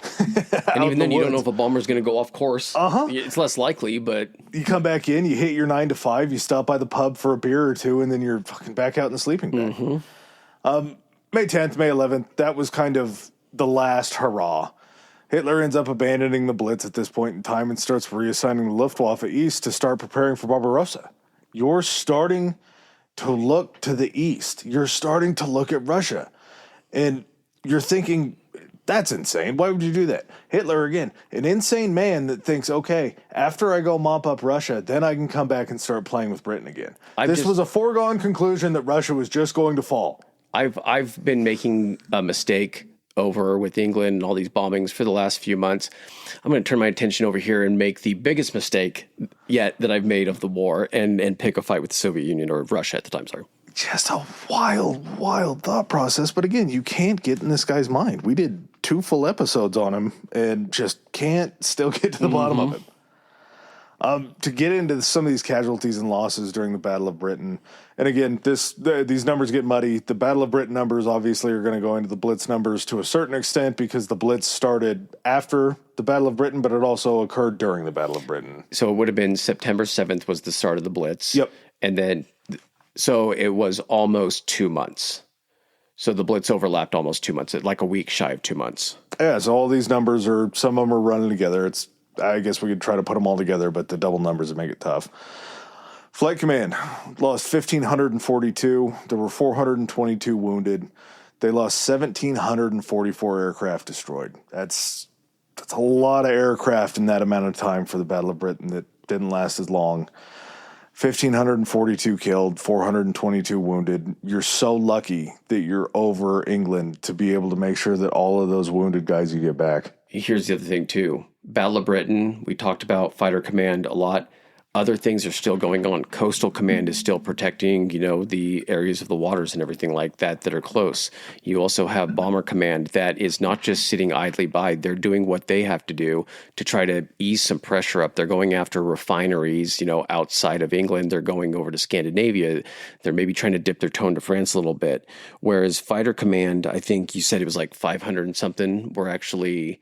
I think it ended up being like 544 killed, somewhere in that. It's hard to get the exact numbers, but over 700 were killed from Bomber Command. And it makes sense where 4 or 5 guys, maybe even more, are in some of these bombers. It's a multiplier. It's going to add up a lot more, but they're still losing these guys that are, in Bomber Command. 280 killed in Coastal Command, but it's a collective effort, but the main shine for the Battle of Britain goes on to the fighters because they were doing the most within the country. But again, it's happening all over too. Like everyone's suffering losses. Absolutely. Luftwaffe numbers. Obviously, I'm going to shoot that these are on the low end, just depending on how they got this information, because I don't think the Luftwaffe were very honest with this. 2,585 killed, 735 wounded. Of course, if you're wounded over there and you don't make it back, you become captured. 925 captured. You could still get wounded from shrapnel from an AA burst. You can still get shot. If you're right in the back, you're the tail gunner, you're a gunner in those planes. Pilots still got shot. People still got wounded. But for the most part, you were just lucky to get wounded and not be one of the 925. Actually, you were probably lucky to get captured. Honestly, it could be better because a lot of them came out and said that being captured and their time spent as a POW was better than the time they spent as a soldier for the fucking Luftwaffe. I can imagine. 1,977 aircraft destroyed. Now, this is a huge number because 1,977 aircraft are destroyed. You're thinking, what was the number that you gave for the 109s? That were made? Yeah. 34,000. So, again, a sizable amount, but there's still a lot. But now that's also made throughout the course from 1938 all the way to 44 when they stopped production. So you're gearing up for Barbarossa, and you just handed over 1,977 planes. Yeah, fighters and bombers combined. And here's the other thing that we talked about that was even more mind-boggling. We were trying to kind of factor in how did, what am I trying to say? How did it parse out between seasoned pilots, aces, all that kind of stuff? Nearly 200 aces. Let's just say 200 because it makes the math simple. Yep. Five enemy aircraft down. That means that those aces, those 200 guys, were responsible for 1,000 of the 1,977 aircraft that were lost by the Luftwaffe during that. So you had, not only did it have almost 3,000 pilots that flew during the Battle of Britain, but then you had this 200 group of guys that were responsible for over half of the enemy planes downed. Do you think once you're an ace, you never had to pay for another drink for the rest of your life? Ever. I don't know what you would have to pay for at that point in time. How do you explain that to somebody? How do you explain that you were that good, that 200 out of that many? And you're still there talking about it. Yep. And there were guys that were significantly better that got 22 or 17 or something like that. Yeah. And we're also talking about it's like the no-hitter group and then the perfect game group with 4 ace-in-a-days. Mm-hmm. Just the numbers are so nuts. As far as civilian casualties, and this is just during the Battle of Britain, right? Yep. So during that shorter period, Battle of Britain, you had a little over 23,000 civilians killed, 32,138 wounded. So, just from in your home country, just getting bombed by their bombers. Yeah, I think they said there was one instance And because at no point did any of the Nazis step foot on, the English island. Yeah. Unless they were. But most of them, almost all of them surrendered. There was one instance where someone landed, I think, and they had their sidearm or something like that, and they got into a gunfight. So that's the only actual ground fight that happened on British soil like that. Then you lose 23,000 civilians. Yeah. Blitz casualties and losses, we're not going to get a whole lot brighter here. So this includes the 23,000 civilians killed because the Blitz civilians, it's kind of when it all starts. Between 40 and 43,000 civilians killed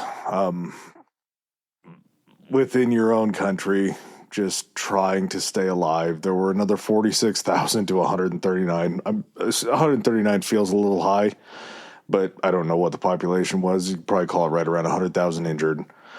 This number blows me away. 2 million houses were damaged or destroyed, and 60% of that was in London alone. Yeah.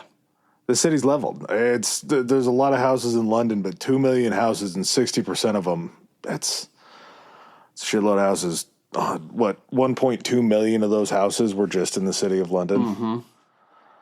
And you got to rebuild. But again, there's an argument to be made here. It's not a good one, just based upon any sort of emotion at all.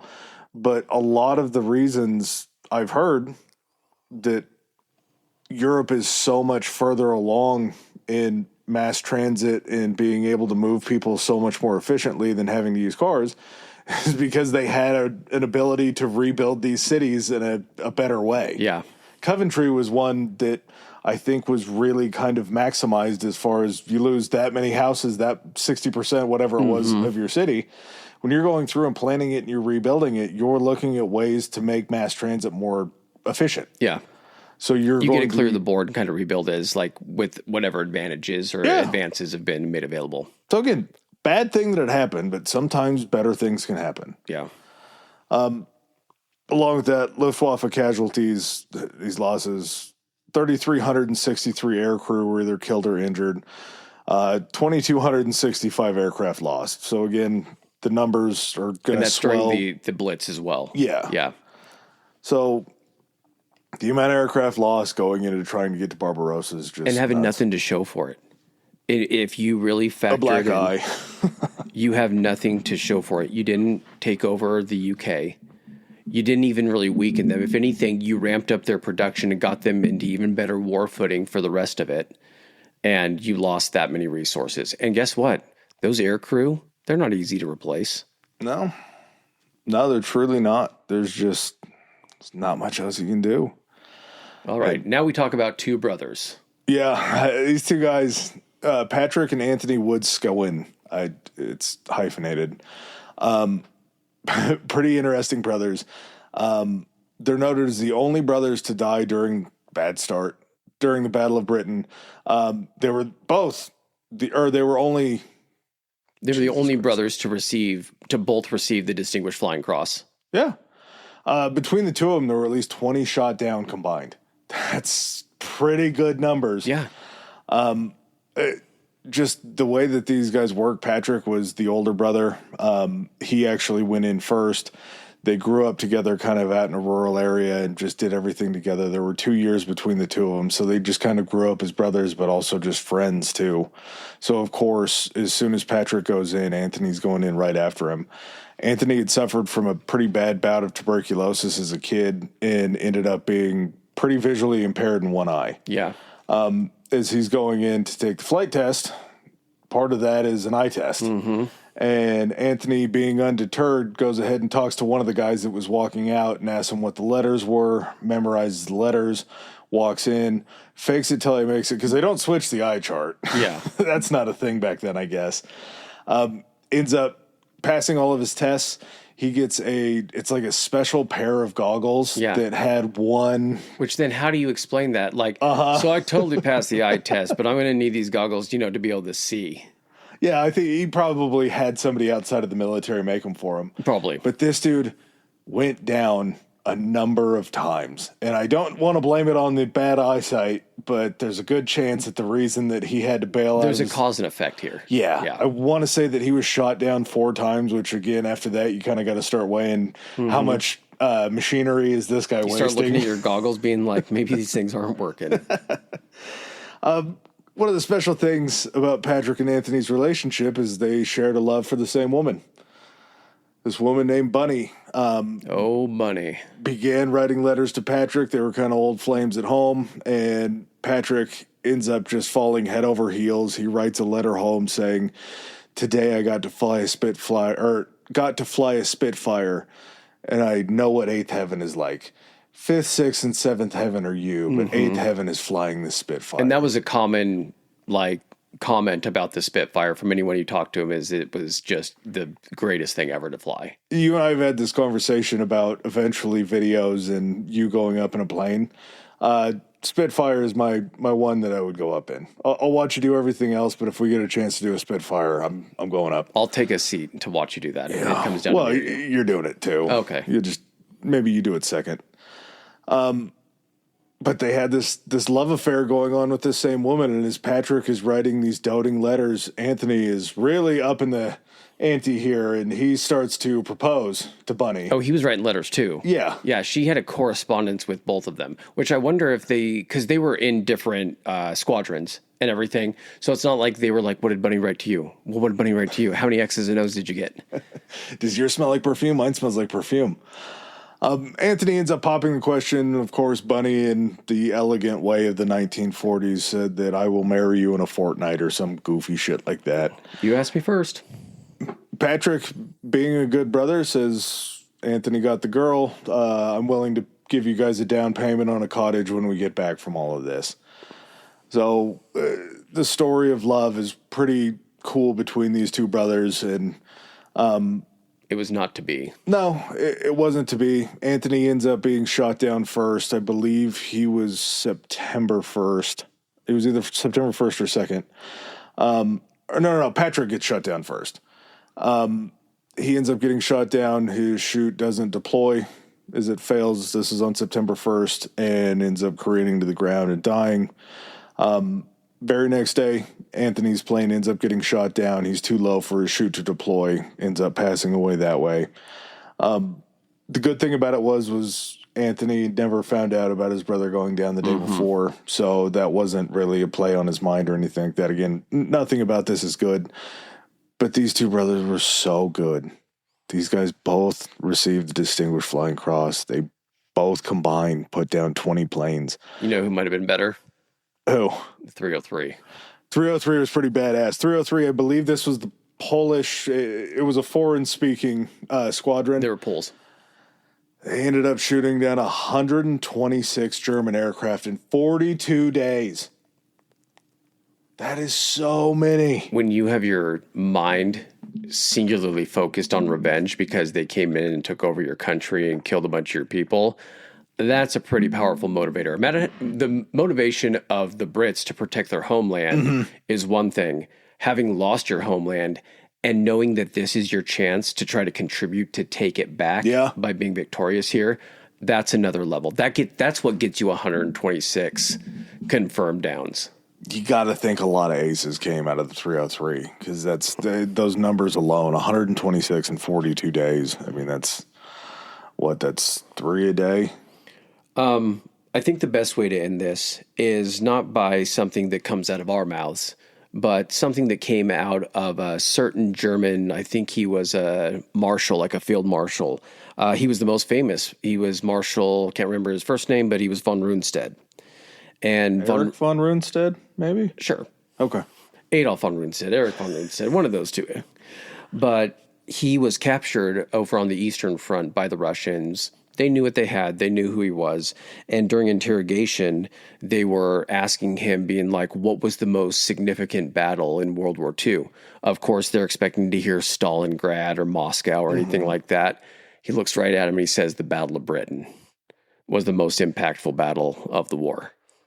So straight from the fascist mouth to the communist ears.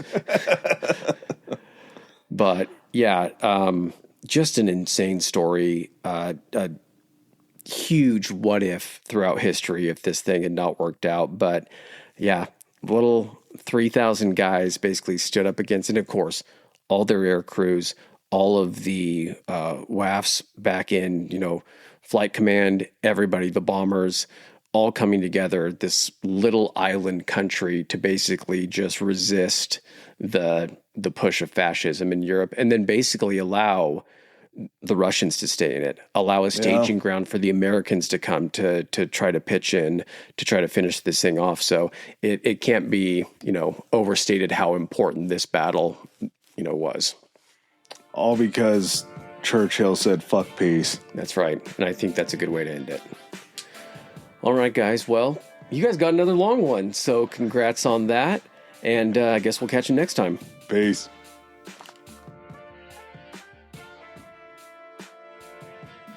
All right, ladies and gentlemen, thanks for joining us for another episode. If you like what you heard, hit that subscribe and like button. Follow us. If you didn't like what you heard, still hit that anyway, because we'll probably cover something in the future that you do like. Please follow us on our social media. Adam, hit him with it. Our Instagram is historically high pod, historically high pod, and we are on Twitter at historically high. That's historically HI. All right. And if you guys want to send in any feedback, suggestions, hit us up on those two, or you can even do it on Gmail. It's historicallyhighpodcast@gmail.com. Thanks again. Peace.